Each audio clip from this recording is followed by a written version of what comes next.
හරි එහෙනම් අපි අද ආරම්භ කරනවා එතකොට හතරවෙනි දවසේ විදිහට VOC management class එකේ general ICT class එක මාසේ අවසාන සතිය ගොඩක් වෙලාට අපිට වැටෙන මේ සතිය ටිකක් අපි ආරම්භ වුණා ගැටලුවක් නැහැ මම හිතන්නේ මේ වෙනකොට ඔයගොල්ලෝට දැන් තොරතුරු තාක්ෂණයේ සාමාන්‍ය දැනීමේ අර අපි කතා කරපු අපේ සිලබස් එකට අදාළ කරන මාතෘකා වලින් බහුතරයකින් අහන්න පුළුවන් ප්‍රශ්න මොනවාද? ඒ වගේ මේ ප්‍රශ්නවල ඔයගොල්ලන්ට තියෙන පුළුවන් ඇඩ්වාන්ස් බව මොකක්ද වගේ එකක් අයිඩියා එකක් ඇති. හැබැයි මේ දීලා තියෙන පේපර් එක ඊට වඩා චුට්ටක්. ඒ කියන්නේ ඔයගොල්ලෝ දැන් අර මේ වෙනකොට කරපු පේපර්ස් තිබුණානේ. ඒ පේපර්ස් වලට වඩා චුට්ටක් මම මේ ඇඩ්වාන්ස් කරන්න බලාපොරොත්තු වෙනවා. ඒ කියන්නේ මේ දැන් අර සාමාන්‍ය ඔයගොල්ලෝ අර ලියපු පේපර් වලට වැඩිය මේක තනියම ලිව්වනම් කවුරු හරි දැන් ලියලා ඉන්නවා නම් මේ වෙනකොට පොඩක් අමාරුයි. එහෙම නැත්නම් අපි කියනවා නම් ඇඩ්වාන්ස් කියන එක නේද? චුට්ටක් ඒ වගේ එකක් ඇති. මොකද අර ලෙවල් එකේ පේපර්ස්ම අපහු කරන එක තේරුමක් නැති නිසා මම චුට්ටක් තව වැඩිපුර ඉන්ට්‍රොඩක්ෂන් එකක් දෙන්න ඕනේ. ඒ කියන්නේ දැන් සාමාන්‍ය පේපර් එකක් ගත්තම අර සිලබස් එකේ එකම කරුණු අහන්නේ නැහනේ. අනිවාර්යයෙන්ම කරුණු 4ක් 5ක් විතර out of syllabus යනවා. ඒකට ඒවට චුට්ටක් මීට කලින් සති කීයක් ක්ලාස් එක කරාද? සති 3ක් ගියා නේද? අද 4 වෙනි සතිය යන්නේ. පේපර් 3ක් ගියා මට මතක විදිහට. ඔයගොල්ලෝගේ ක්ලාස් එක මට මතකද සති 3යි නේද? සති 3ක් ගියා. ඒ වගේ වීඩියෝස් දාලා තියෙනවා අවශ්‍ය නම් මට ලින්ක් ටික දෙන්න පුළුවන් මේ ලසන් සර්ට හරි නැත්නම් මගේ නම්බර් එක මම කලින් දීලා ඇති එකට හරි කියන්න ඕනේ. ඔය රෙකෝඩින් දෙන්න පුළුවන් ගැටලුවක් නැහැ. ඒක ලසන් සර්ගෙන් ඉල්ලන්න නැත්නම් මේ මගේ නම්බර් එකට මේ මැසේජ් එකක් දාන්න. මම උඩට නම්බර් එක කලිමුත් දීලා තිබුණා මට මතක විදිහට. මෙන්න මේ නම්බර් එකට මැසේජ් එකක් දාලා තියන්න.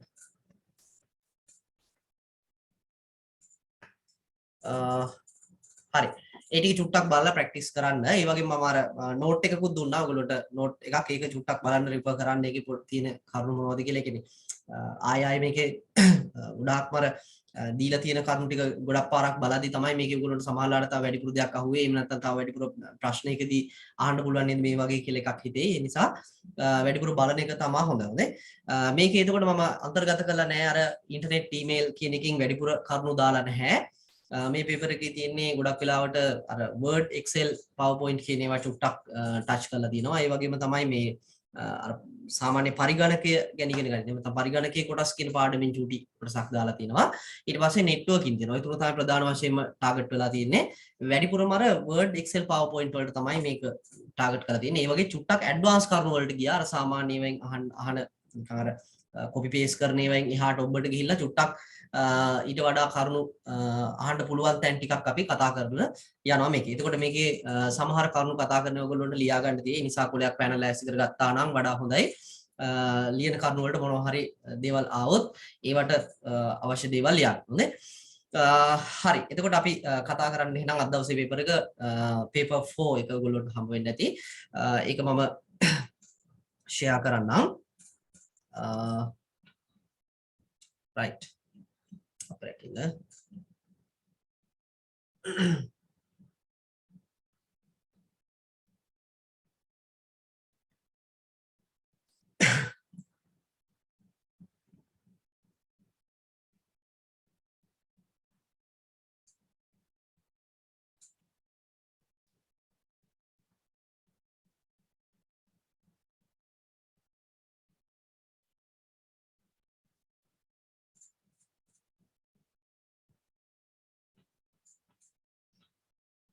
හරි. මෙන්න මේ පේපර් එක තමයි ඔයගොල්ලන්ට හම්බුනේ. දැන් ස්ක්‍රීන් එකේ ෂෙයා වෙනවා ඇති පේපර් එක. ICT study pack එක කියන්නේ general ICT class එකේ 4th එක. එහෙම නැත්නම් හතරවෙනි class එක විදිහට හතරවෙනි පේපර් එක විදිහට අපි සාකච්ඡා කරන්නේ.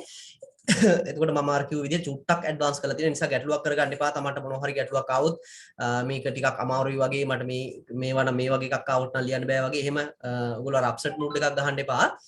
මේකේ තියෙන කරුණු මම කිව්වේ වැඩිපුර දෙයක් කියලා දෙන්න ඕන නිසා තමයි මම මේ විදිහට මේ වගේ ප්‍රශ්න ටිකක් දැම්මේ. මොකද අර සාමාන්‍ය ටික ඔයගොල්ලෝට අර මම දුන්න නෝට් එක කියවලා වුණත් අපව තේරුම් ගන්න පුළුවන්. හැබැයි මෙච්චර කරුණු ගොඩාක් එකේ අන්තර්ගත කරලා නැහැ නෝට් එකේ. ඒ නිසා මේක චුට්ටක් අපි වැඩිපුර බලමු. හරි. පළවෙනි ප්‍රශ්නේ තියෙනවා බලන්න. පරිගණක පද්ධතියක්. ඒ කියන්නේ කම්පියුටර් සිස්ටම් එකක් සම්බන්ධව පහත රූප සටහනට ගැලපෙන හිස්තන්ට වඩා සුසු පදේ තෝරන්න කියලා කියනවා.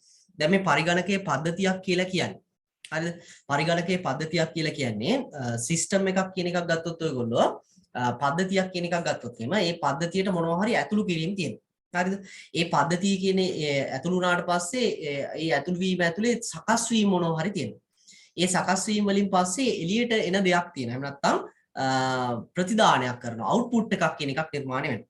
එතකොට පරිගණකය කියන එකත් පද්ධතියක් කියලා හඳුන්වන්නේ ඔන්න ඔය විදිහට ආදානය සැකසීම ප්‍රතිදානය කියන ක්‍රියාවලිය තියෙන නිසා. තේරුණාද?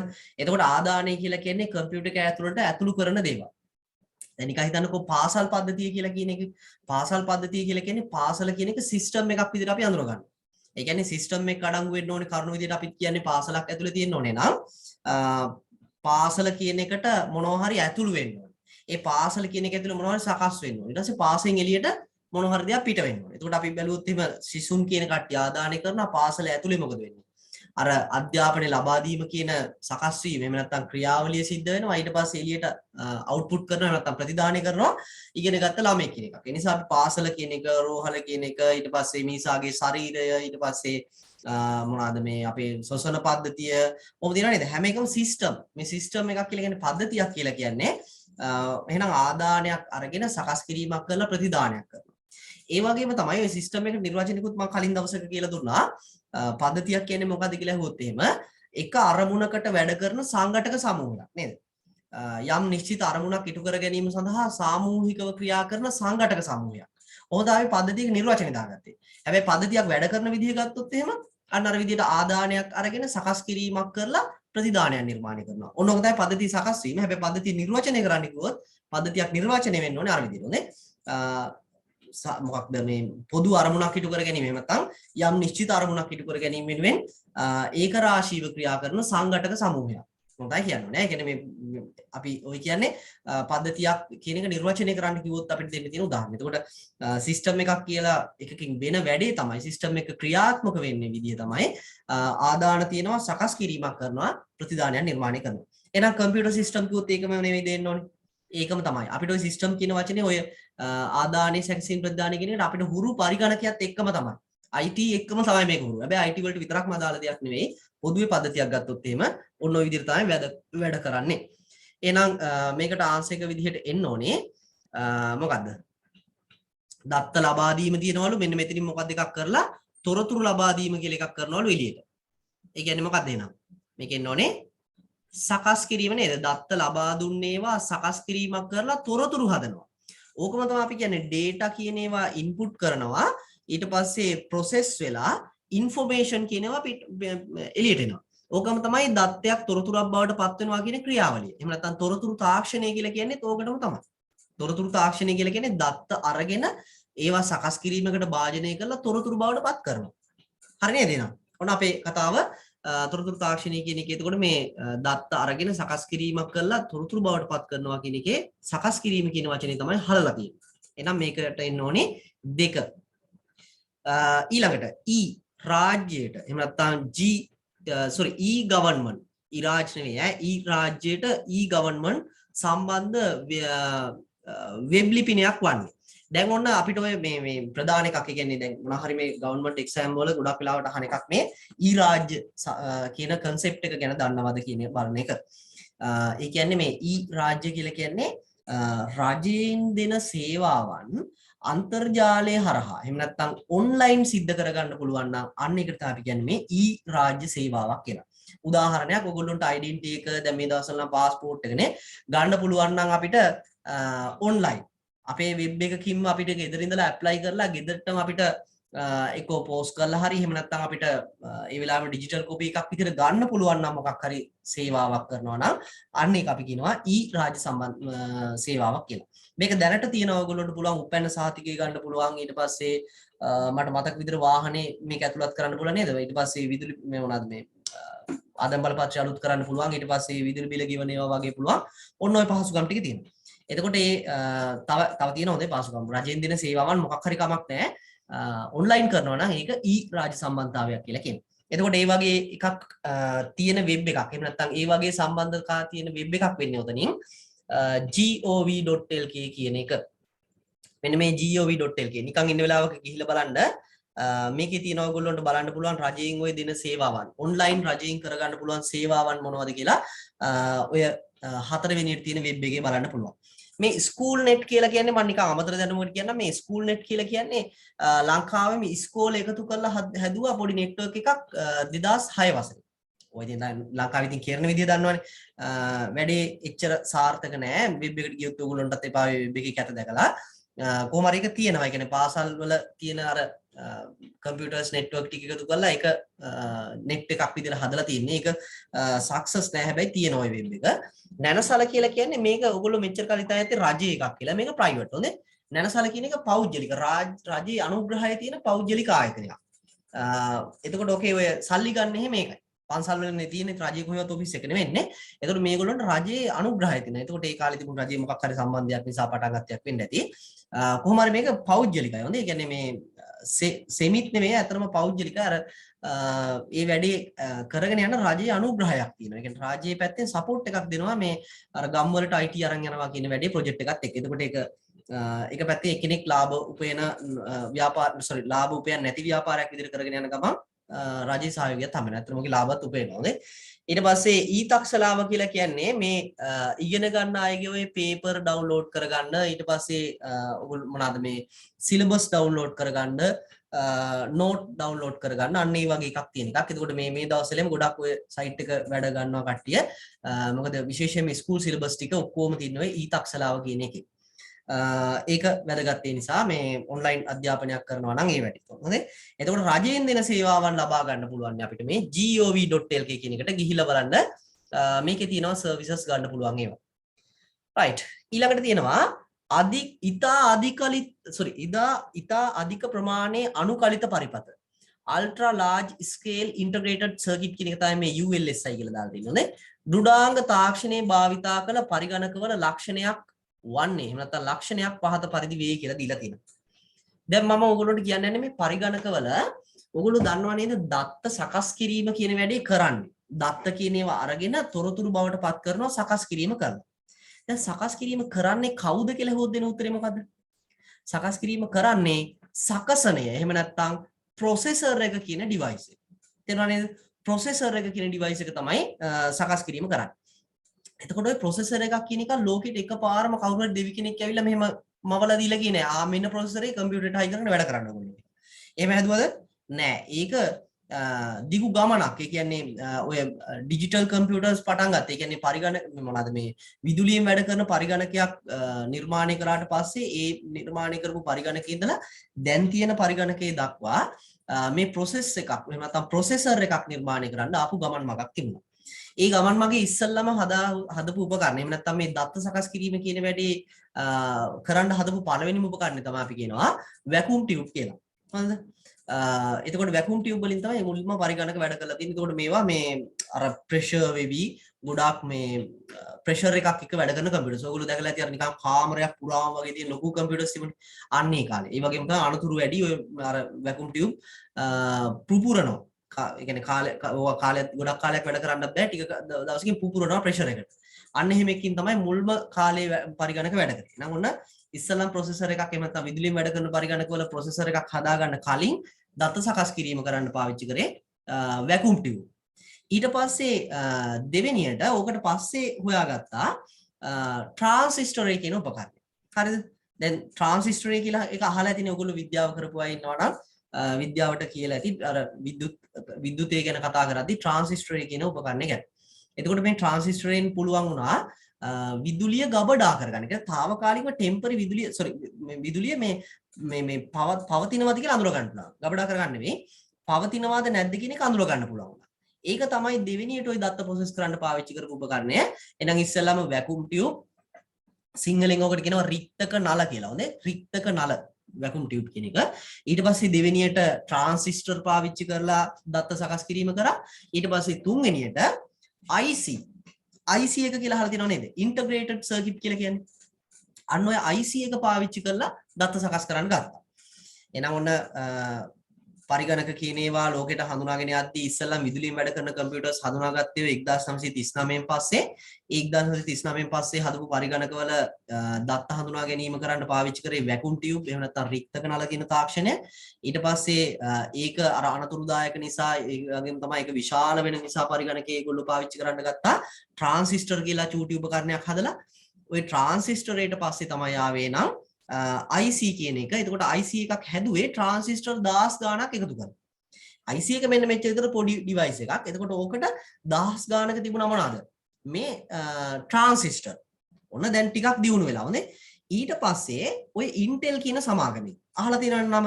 ලැප්ටොප් තියන අය බලන්නකෝ මේ ඔයගොල්ලෝ වම් අත පැත්තේ ඇති චූටි ස්ටිකර් එකක් Intel කියලා ගහලා. AMD කියලා ගහලා තියෙනවා නම් ඒක නෑ. AMD කියන එකයි Intel කියන කම්පැනි දෙකෙන් තමයි සාමාන්‍යයෙන් තරඟ යන්නේ ප්‍රොසෙසර් ගහන්න. එතකොට Intel එකෙන් තමයි ඉස්සෙල්ලාම 1971 අවුරුද්දේ මේ ප්‍රොසෙසර් එක කියන එක හැදුවේ. එහෙම නැත්නම් මේ සකසනය කියලා අපි හඳුන්වන උපකරණය හැදුවේ. එතකොට ඒක හැදුවේ අර අනුකලිත පරිපථ තිබුණානේ. දැන් ට්‍රාන්සිස්ටර් 10 ගාණක් දාලා තමයි IC එකක් හැදුවේ. එහෙම නැත්නම් අනුකලිත පරිපථයක් කියන එකක් හැදුවේ. ඒ වගේම තමයි IC විශාල ප්‍රමාණයක් දාලා තමයි මොකද හැදුවේ? ප්‍රොසෙසර් එක හැදුවේ. එහෙම නැත්නම් සකසනය කියන ඩිවයිස් එක හැදුවේ. පැහැදිලි නේද? එතකොට ඒ ප්‍රොසෙසර් එක කියන එක ඇතුලේ තියෙන නම මොනවද දැන්? ප්‍රොසෙසර් එක ඇතුලේ තියෙන්නේ IC ගොඩක් තියෙනවා. එතකොට ඔය IC ප්‍රමාණය ওই විදිහටම තියාගත්තේ නෑ. ඒගොල්ලෝ ඒ IC ප්‍රමාණය තව දුරටත් දියුණු කරා. එතකොට ප්‍රොසෙසර් එක ඔය දැන් ඔයගොල්ලෝ ප්‍රොසෙසර් වල වර්ග දැකලා ඇතිනේ අර i3 Core i3 ප්‍රොසෙසර් එක, Core i5 ප්‍රොසෙසර් එක, Core i7 ප්‍රොසෙසර් එක. ඔහොම ප්‍රොසෙසර් තියෙනවානේ. ওই ප්‍රොසෙසර් වල Core i3 එක ගත්තොත් එimhe generation 6 එක, generation 7, generation 8, generation 9, generation 10, 11 ඔහොම යනවා. දැන් ඒගොල්ලෝ ඒ කියන්නේ මේ මෙහෙම එකක්. දැන් ඔයගොල්ලෝ සමහරට අවුරුදු 10කට විතර කලින් ගත්ත කම්පියුටරේ ප්‍රොසෙසර් එකක් ස්පීඩ් එක i3 කියලා ගහලා තියෙන්නේ. දැන් ගිහිල්ලා කඩේට ගන්න බැලුවොත් i3 කියලා තියෙනවා. හැබැයි ওই දෙකේ ජෙනරේෂන් වෙනස්, පරම්පරාවල් වෙනස්. හරිද? සමහරට ඔයාලා අවුරුදු 10කට විතර කලින් ගත්ත එකේ පරම්පරාව 6 වෙන්න ඇති. 6 වෙනි පරම්පරාවේ i3 කම්පියුටර් එකක්. i3 ප්‍රොසෙසර් එකක් තියෙනවා. දැන් අලුතෙන් ගන්න එක i3 එක හැබැයි 11 gen වෙන්න පුළුවන්. ඒ කියන්නේ 11 වෙනි පරම්පරාවෙ වෙන්න පුළුවන්. එතකොට වෙන්නේ ඔය ඕක ඇතුලේ තියෙන IC ප්‍රමාණය ඩබල් වෙන එක. ඔය පරම්පරා 11ක් කියලානේ මම දැන් කිව්වේ. සාමාන්‍යයෙන් 11 තමයි දෙන්නේ ඔය මේ ලංකාවෙත් තියෙන දැන් ගන්න 11 වෙනි පරම්පරාවේ පරිගණක. පරම්පරාවක ඉඳලා තවත් පරම්පරාවකට මොකද මේ ප්‍රොසෙසර් එක යද්දී ඒ කියන්නේ 6 ඉඳන් 7ට 7 ඉඳන් 8ට 8 ඉඳන් 9ට ඔහොම යද්දී වෙන්නේ මේකේ තියෙන IC ප්‍රමාණය ඩබල් වෙන එක. හරිද? එහෙනම් ඉස්සෙල්ලාම හදපු කම්පියුටර් එකේ අර IC විශාල ප්‍රමාණයක් දාපු එකට කියනවා අපි පළවෙනි ප්‍රොසෙසර් එක කියලා. ඒකේ කියන්නේ VLSI කියලා. Very large scale integrated circuit තියෙනවා කියලා. ඊට පස්සේ ඕක තමයි පළවෙනි පරම්පරාව කියලා කියන්නේ. හරිද? ඒ කියන්නේ මේ ඒකට කියන්නේ හතරවෙනි පරම්පරාව කියලා. පළවෙනි පරම්පරාව කියන එක අපි අර මොකද වැකුම් ටියුබ් එකට කියනවා. දෙවෙනි එක කියලා කියනවා ට්‍රාන්සිස්ටර් පාවිච්චි කරපු එකට. තුන්වෙනි එක කියලා කියනවා අනුකලිත පරිපථ වලට. හතරවෙනි එක තමයි ප්‍රොසෙසර් එකට කියන්නේ. එතකොට දැන් හතරේ ඉඳලා පස්වෙනි පරම්පරාවට යද්දී අර තියෙන IC ප්‍රමාණය ඩබල් වෙන්න එපා. මම අර කිව්ව විදිහට නේද? පරම්පරාවකින් තව එකකට මාරු වෙද්දී. ජෙනරේෂන් එකකින් ඊළඟ ජෙනරේෂන් එකට යද්දී අර ඇතුලේ තියෙන අනුකලිත ප්‍රමාණය ඩබල් වෙන්න ඕනේ. දැන් එහෙනම් ඒ ඩබල් වෙච්ච එකට තමයි කියන්නේ ඔය ULSI කියලා. එහෙම නැත්නම් ultra large scale integrated circuit කියලා කියන්නේ ඔන්න ඔය පස්වෙනි පරම්පරාවට. පැහැදිලිද? කතාව ලොකු වැඩි ඇති. ඒකේ ඔයගොල්ලන්ට ඔය කොහොම මතක තියාගන්න ඕනේ නැහැ. ඔය මේ පරිගණක පරම්පරාවේ. මම දැනගන්න කිව්වේ කොහේදී හරි කාට හරි ඔයගොල්ලෝ නිකන් අර දන්න කෙනෙක්ට හරි කියලා දෙන්න. පොඩි ළමයෙක්ට හරි කියලා දෙන්න පුළුවන් මේවා මේ එකපාරම හදාගත්තේ නැහැ. ඔය ප්‍රොසෙසර් කියනවා මෙන්න මෙහෙම ගමනක් ඇවිල්ලා ආවේ කියලානේ. එතකොට ඔය අල්ට්‍රා ලාර්ජ් ස්කේල් ඒ වගේ විශේෂත්වය තමයි මෙන්න මේ වගේ තමයි දැන් සාමාන්‍යයෙන් පරිගණකයක ඔය ගණන් එකතු කරනවා ඉලක්ක මොන හරි අකුරක් ටයිප් කරනවා ඔන්න ඔයකින් කාර්යභාරයෙන් එහා ගිහිල්ලා දැන් අර කෘතිම බුද්ධියෙන් වැඩ කරනවා නේද? උදාහරණයක් විදිහට ඔයගොල්ලෝ මේ ෆෝන් එකේ data on කරගෙන මොනවා හරි සපත්තු දෙකක් ගැන කතා කරොත් එහෙම ඊළඟට FB ගිහිල්ලා බලද්දී Facebook එකේ පෙන්නනවා මේ සපත්තු විකුණන්න තියෙනවා. අන්න ඒ කියන්නේ ඔයගොල්ලෝගේ අර හඬ කියන එක අරගෙන ඒකේ තියෙන වචන එයා මේ ෆිල්ටර් කරලා අරගෙන එතනින් ඇඩ් පෙන්නනවා. අන්න ඒ වගේ දියුණු තාක්ෂණයක් හදලා තින්නේ ඔය මොනවාද මේවා මේ කෘතිම බුද්ධිය වගේ තාක්ෂණයන් දියුණු වුණාට පස්සේ. එතකොට ඔන්න ඔය කෘතිම බුද්ධිය වගේ තාක්ෂණයක් ඉස්සලම ආවේ පස්වෙනි පරම්පරාවේ ඉඳලා. තේරුණා නේද? සාමාන්‍ය නිකම් මේ ගානක් හදන එකතු කරන්න අඩු කරන්න පුළුවන් කම්පියුටර් එකකින් එහා ගිහිල්ලා අර වගේ විශාල තාක්ෂණයක් ආවේ ULSI කියන තාක්ෂණය ආවට පස්සේ. මම මේක අමතර එකක් විදිහට කතාවේ වැඩිපුර දෙකුත් එක්කම කිව්වේ. හොඳේ. එහෙනම් දැන් මේ කියන එක ගත්තොත් එහෙනම් මේ පස්වෙනි පරම්පරාවේ පරිගණකයක් ගැන මේ කියලා තියෙන්නේ අධික අනුකලිත පරිපථ එහෙම නැත්නම් අල්ට්‍රා ලාර්ජ් ස්කේල් ඉන්ටග්‍රේටඩ් සර්කිට් තියෙනවා කියන එක.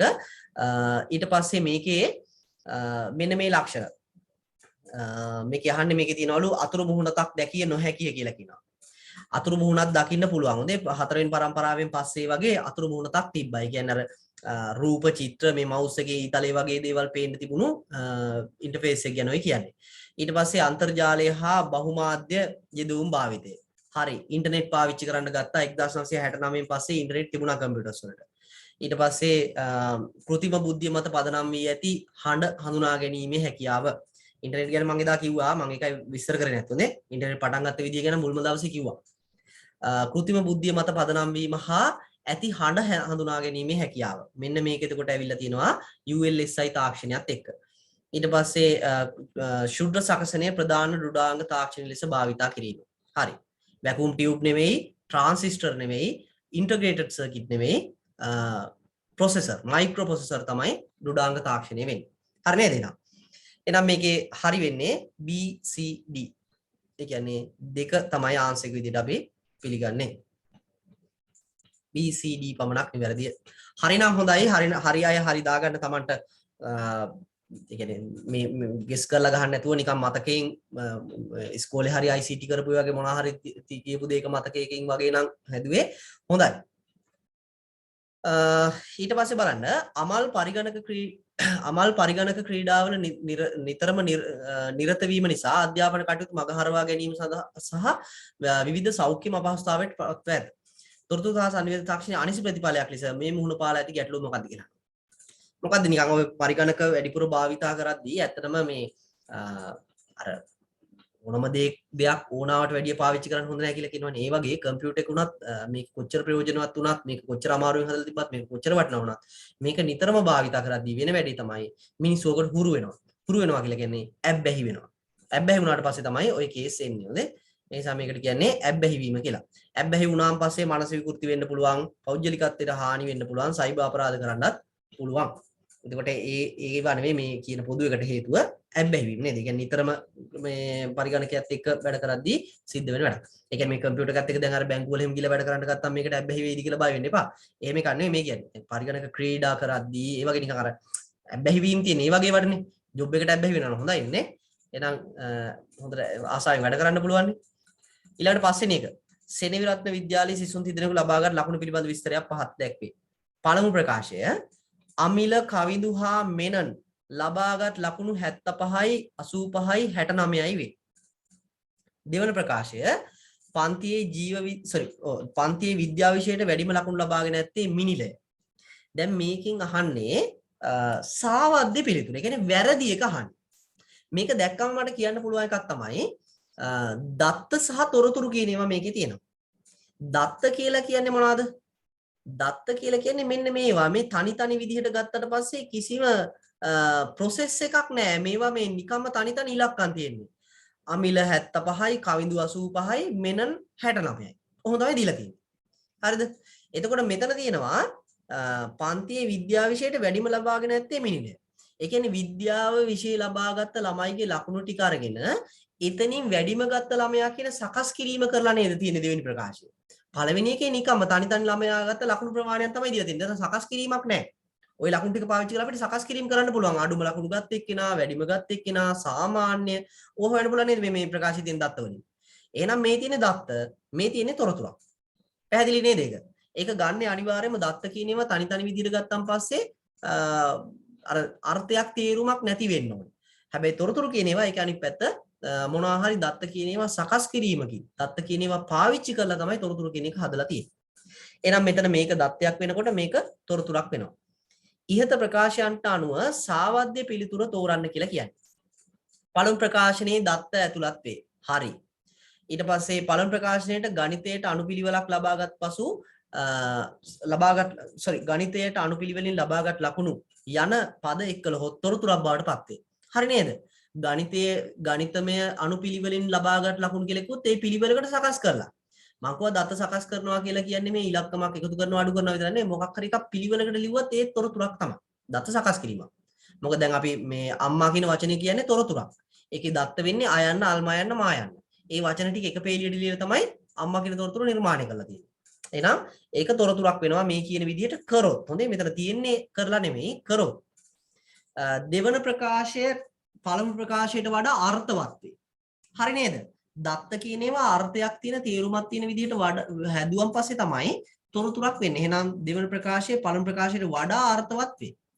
පළමු ප්‍රකාශය තොරතුරක් වෙන අතර දෙවන ප්‍රකාශයේ දත්තයක් වේ. මාරු කරලා. පළවෙනි ප්‍රකාශය තමයි දත්තයක් වෙන්නේ. දෙවෙනි ප්‍රකාශයේ තොරතුරක් වෙන්නේ. එහෙනම් මේක තමයි සාවද්‍ය ප්‍රකාශය වන්නේ.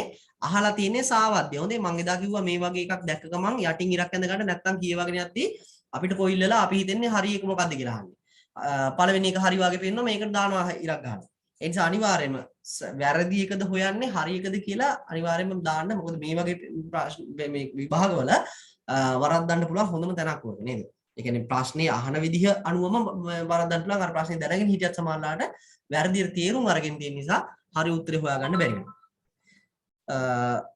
එහෙනම් 5ට 4. හොඳේ පස්වෙනි ප්‍රශ්නෙට 4. ඊළඟට අපි 6 වෙනි එකට යමු. පරිශීලකයන් විශාල ප්‍රමාණයක් පර්යන්ත විශාල ප්‍රමාණයක් යොදා ගනිමින් එක් පරිගණකයකට සම්බන්ධ වෙමින් දත්ත හා තොරතුරු හුවමාරු කර ගැනීම, තැන්පත් කර ගැනීම සහ නැවත ලබා ගැනීමට මෙම පරිගණක භාවිතා කරයි. ඉහත විස්තරයේ සඳහන් පරිගණක වර්ගය කුමක්ද කියලා අහනවා.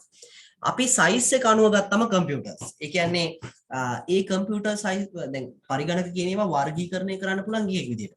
ඒ කියන්නේ අපිට වර්ගීකරණය කරන්න පුළුවන් ඕන නම් ඩිජිටල් කම්පියුටර්, ඇනලොග් කම්පියුටර්ස් කියලා. එහෙම නැත්නම් මික්ස් ඒවා.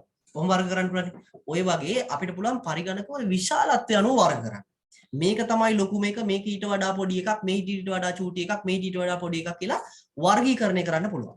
ඒ වර්ගීකරණය හඳුන්වන්නත් පුළුවන් මෙන්න මේ කොටසේ අපිට මේ ප්‍රශ්نين බලන්න මේකේ දීලා තියෙන්නේ මහා පරිගණක, මධ්‍ය පරිගණක, සුපිරි පරිගණක, ශුද්ධ පරිගණක. හරිද? ඔතනින් විශාලම පරිගණක වර්ගය වෙන්නේ මෙන්න මේ සුපිරි පරිගණක කියන එක. සුපර් කම්පියුටර් කියන එක තමයි එක. හරිද? විශාලම පරිගණක වර්ගය. ඇයි සුපිරි පරිගණක හොඳයි කියන්නේ? මොනවද මේ සුපිරි පරිගණක කියන්නේ? අර ඔයගොල්ලෝගේ ගෙදර හරි එහෙම නැත්නම් යාළුවෙක් ගාව හරි තියෙන මගේ කම්පියුටර් නම් සුපිරි කියන ඒවද? නෑ. ඒ සුපිරි නෙවෙයි නේ. මේ සුපිරි පරිගණක කියලා කියන්නේ ඇත්තටම සුපර් කම්පියුටර් කියලා කියන්නේ සුපර් වැඩ කරන්න පුළුවන් කියලා. විශේෂයෙන්ම දැන් ඔය NASA එකේ හිතන්නකෝ ඔය අඟහරු ග්‍රහයාගේ මොනවා හරි චෙක් කරන්න යවන්න යානයක් හදනවා. ඒ යානය පාලනය කරන්න හදනවා කම්පියුටර් එකක්. ඒක එතකොට මේ අපි මේ අභාංශයකින් හරි සිංගරකින් අපි ගිහිල්ලා ගේනවා වගේ එකක්ද? නෑ. ඒක ලොකු විශාල වැඩ කොටසක් කරන්න පුළුවන් විශේෂම දෙයකට හදපු එකක්. දැන් ඔය න්‍යෂ්ටික අවි හදනවා කියලා අහලා ඇතිනේ. ඒ න්‍යෂ්ටික අවි හදන ඒවා වගේ ඒවා කන්ට්‍රෝල් කරන්නත් මෙන්න මේ සුපිරි කම්පියුටර් එකක් සුපර් පරිගණකයක් තමයි භාවිතා වෙන්නේ. වෙනස වෙන්නේ මේ වගේ ධාරිතාවය ඉතා ඉහළයි. ඒ වගේම මේ වගේ ක්‍රියාකාරීත්වය ඉතා විශාලයි. ඒ වගේ මොකක් හරි එක වැඩකට තමයි හදලා තියෙන්නේ. අපිට මේ වෙන ඒකේ අඟහරු ග්‍රහයාගේ පස් වෙන ගමන් මේ යන්ත්‍රයට පොඩි විවේකයක් දෙන්න කියලා ගේම් එකක් ප්ලේ කර කර ඉන්න එහෙම වැඩ කරන්න නෙමෙයි ඒක හදලා තින්නේ ඈ. ඒක අර වැඩේ මූලිකවම තමයි හදලා තින්නේ. එතකොට ඒකට තමයි ඒක කරන්නේ. ඊළඟට දෙවෙනියට කුඩා වර්ගය. කියන්නේ මේක ලොකු මේක. ඊට වඩා දෙවෙනියට ලොකු එක තමයි මහා පරිගණක කියලා කියන්නේ. හරිද? මෙයා දෙවෙනියට ලොකු මේක. මහා පරිගණක කියලා කියන්නේ ඔය Facebook ලගේ Google එකේ ඊට පස්සේ අපි ගත්තොත් එහෙම මොනවාද මේ YouTube එකේ වගේ වෙබ්සයිට් වල ප්‍රධාන සර්වර් එක අයිති වෙන පරිගණකය තමයි මේ. ඒ කියන්නේ මේගොල්ලොන්ගේ දැන් අර Facebook ගත්තොත් සම්පූර්ණ ඉන්ටග්‍රේට් වෙලා තියෙනවා. එයාලගේ මතක ඇතිනේ මෑතක අර Facebook එක, WhatsApp එක, Instagram එක තුනම ඩවුන් වුණා. ඒ කියන්නේ මේක දැන් එකට ඉන්ටග්‍රේට් වෙලා නැහැ තියෙන. කියන්නේ සිස්ටම් එක එකට වෙලා තියෙන කියලා තේරෙනවනේ. ඔන්න ඔය සිස්ටම් එක එකට හදලා තියෙන මේ ප්‍රධාන පරිගණකය තමයි අපි කියන්නේ නම් මෙන්න මේ මහා පරිගණක එහෙම නැත්නම් මේන් ෆ්‍රේම් කම්පියුටර් එකක් කියලා. එතකොට මෙයාගේ විශාල වෙනස තමයි මේකට විශාල පරිශීලකයෝ ප්‍රමාණයක් එනවා. දැන් සුපිරි එකට එහෙම එනවද? නෑ. එයාගේ ඉන්නේ සුපිරි එකේ ඉන්නේ මොකක් හරි විශේෂ වැඩකට හදපු විශේෂ ධාරිතාවයක් තියෙන විශේෂ පරිගණකයක්. හැබැයි මේකේ විශාල වෙනස තමයි මේ විශාල ප්‍රමාණයක් පරිශීලකයෝ එනවා. මහා පරිගණක වලට. ඒ වගේම තමයි දත්ත විශාල ප්‍රමාණයක් දවසකට එහාට මෙහාට මාරු වෙනවා. එහෙනම් ඔන්න ඔය පරිගණක වර්ගය ගැන තමයි මේකේ අහලා තියෙන්නේ නේද? මහා පරිගණක ගැන තමයි කියලා තියෙන්නේ. ඊට පස්සේ මේ මධ්‍ය පරිගණක කියලා කියන්නේ තුන්වෙනියා. මෙයා ඇවිල්ලා අර මතක ඇති ඔයගොල්ලන්ට මම අර LAN MAN WAN කියලා අර නෙට්වර්ක් එකක් නිර්මාණය වෙන ප්‍රධාන අර මේවා මේ මොනවාද අර උඩට නගින්න පුළුවන් ආකාර තුනක් කිව්වා. ඒකේ MAN ජාලවල ඒ කියන්නේ LAN ජාල කීපයක් එකතු කරලා හදාගන්න ප්‍රධාන ජාලය තියෙනවනේ. අන්න ඒ වගේ තියෙන පරිගණක තමයි මේ මධ්‍ය පරිගණක කියලා කියන්නේ. ඒ වගේම දැන් බැංකුවක ගත්තොත් එහෙම ඒ බැංකුවේ අර මං කියුවා නේද මේ බැංකුවේ අර තියෙන පරිගණක ටික ඔක්කොම එකතු කරලා එක ප්‍රධාන පරිගණකයකට ඔක්කොම සම්බන්ධ කරලා තියෙනවා කියලා. ඒක අපි සර්වර් එකක් කියලා කිව්වා නේද? ඒක ඉතින් Facebook වගේ ලොකු කම්පියුටරයක් ඕනේ නැහැ නේද ඒකට. අන්න ඒකේ ඒ වගේ පොඩි සර්වර් එකක් තියෙනවා නම් ඒ වගේ ඒවා මධ්‍ය පරිගණක. හරි නේද? ඊට පස්සේ අපි පාවිච්චි කරන මොබයිල් ෆෝන් ඊට පස්සේ ඔය අපි ගාව තියෙන කම්පියුටර් වගේ ඒවා තමයි අයිති වෙන්නේ මේ ශුද්ධ පරිගණක කියන ඒවාට. එහෙම නැත්නම් මයික්‍රෝ කම්පියුටර්ස් කියන ඒවාට. ඔකට තවත් නමක් කියනවා මයික්‍රෝ කම්පියුටර්ස් වලටම ශුද්ධ පරිගණක වලටම තවත් නමක් තියෙනවා වැඩහල් පරිගණක කියලා. එහෙනම් මේ තියෙන්නේ පරිගණක ටික මොනා කරාමද මේ? විශාලත්වය අනුව පෙළ ගැස්සුවට පස්සේ 1 2 3 4 තමයි මේ තියෙන්නේ. ලෝකේ ලොකුම පරිගණකේ නම් සුපිරි පරිගණක. ඊට පස්සේ දෙවෙනියට විශාල පරිගණක තමයි මහා පරිගණක. Facebook Google වගේ සර්වර්ස් ප්‍රධාන සර්වර් ගබඩා කරලා තියෙන්නේ මේ වගේ. ඊළඟට ලොකුම එක තමයි ඊළඟට කුඩාම එක තමයි මේ මධ්‍ය පරිගණක. මේවා ඇවිල්ලා මේ අර බැංකුවක් ඇතුලේ තියෙන ඉස්කෝලේක තියෙන කම්පියුටර්ස් ටික එකතුලා එකට නෙට්වර්ක් එකක් හදනවා නම් වගේ පාවිච්චි කරලා තියෙන සර්වර් පරිගණකේ තමයි මේ. ඊළඟට කුඩාම එක තමයි ශුද්‍ර. ඒ කියන්නේ අපි පාවිච්චි කරන මේ සාමාන්‍ය දුරකථන ස්මාර්ට්ෆෝන් සහ ලැප්ටොප් කියන ඒවා. එහෙනම් මේකේ අහලා තියෙන ප්‍රශ්නෙට උත්තරේ වෙන්නේ මහා පරිගණක මේන් ෆ්‍රේම් කම්පියුටර්ස්. ඒවට තමයි ගොඩක් දෙනෙක් එකපාර ඇතුළු වෙලා දත්ත විශාල ප්‍රමාණයක් හුවමාරු කරන්නේ. හරි. 6ට එහෙනම් 1 හොඳේ. 7 පරිගණකයේ සතු සුවිශේෂී ලක්ෂණ පමණක් ඇතුළත් වෙන්නේ මොනවාද කියලා අහනවා. පරිගණකයේ කියන එකේ විශේෂ ලක්ෂණ කියලා අහුවොත් එහෙම බුද්ධිමත් බව කියන එක කියන්න බෑ. ඇයි එයා බුද්ධිමත් නෑ. දැන් ඔයගොල්ලෝ උදේ ඇහැරනකොට පරිගණකේ නැගිටලා good morning මචං හරි මොකක් හරි කියලා මේ ඔයාගේ වැට් ටික මෙන් මං කරලා තිබ්බා කියලා එහෙම කරනවද? නෑ. අපි මොන හරි වැඩක් වෙන්න කියලා උපදෙස් දුන්නොත් විතරක් කරනවා. නැත්තම් නෑ. එහෙම හිතාමතා වැඩ කරන්න පුළුවන් පරිගණකයක් හදන්න මිනිසුන්ගේ උත්සාහයක් තියෙනවා. හැබැයි තාම බුද්ධිමත් කියලා කියන්න බෑ හැම පරිගණකයකම. එකක් දෙකක් තියෙන්න පුළුවන් ඒ වගේ තාක්ෂණයක් දිනු කරලා හදපු. හැබැයි තාම එහෙම හිතාමතා වැඩ කරන පරිගණක නෙවෙයි අපි පාවිච්චි කරන්නේ. නිසා සුවිශේෂී ලක්ෂණයක් විදිහට ඒක කියන්න බෑ. විඩාවටපත් වීම වෙනවද? නෑ. එහෙනම් මේකත් වැරදි. එයාට මහන්සියක් වෙහෙසක් දැනෙන්නේ නෑ. ඊට පස්සේ බුද්ධිමත් බව කියන එක බුද්ධිමත් නොවීම කියලා තියෙනවා. ඒක හරියි. ඊට පස්සේ මෙතන කිව්වොත් මේ නිවැරදි බව එහෙම එකක් තියෙනවද? පරිගණකය කියන එකේ නිවැරදි බව කියලා එකක් තියෙනවද? නෑ. ඒ කියන්නේ එයා මේ අපි වැරද්දුවොත් වරදිනවා. එයාට අපි නිවැරදි දේ කරොත් නිවැරදි වෙනවානේ. ඒ කියන්නේ අපි අතේ තමයි වැඩේ තියෙන්නේ. ඒ නිසා පරිගණකයේ හිතාමතා නිවැරදි වෙන්නේවත් වැරදි වෙන්නේවත් නෑ.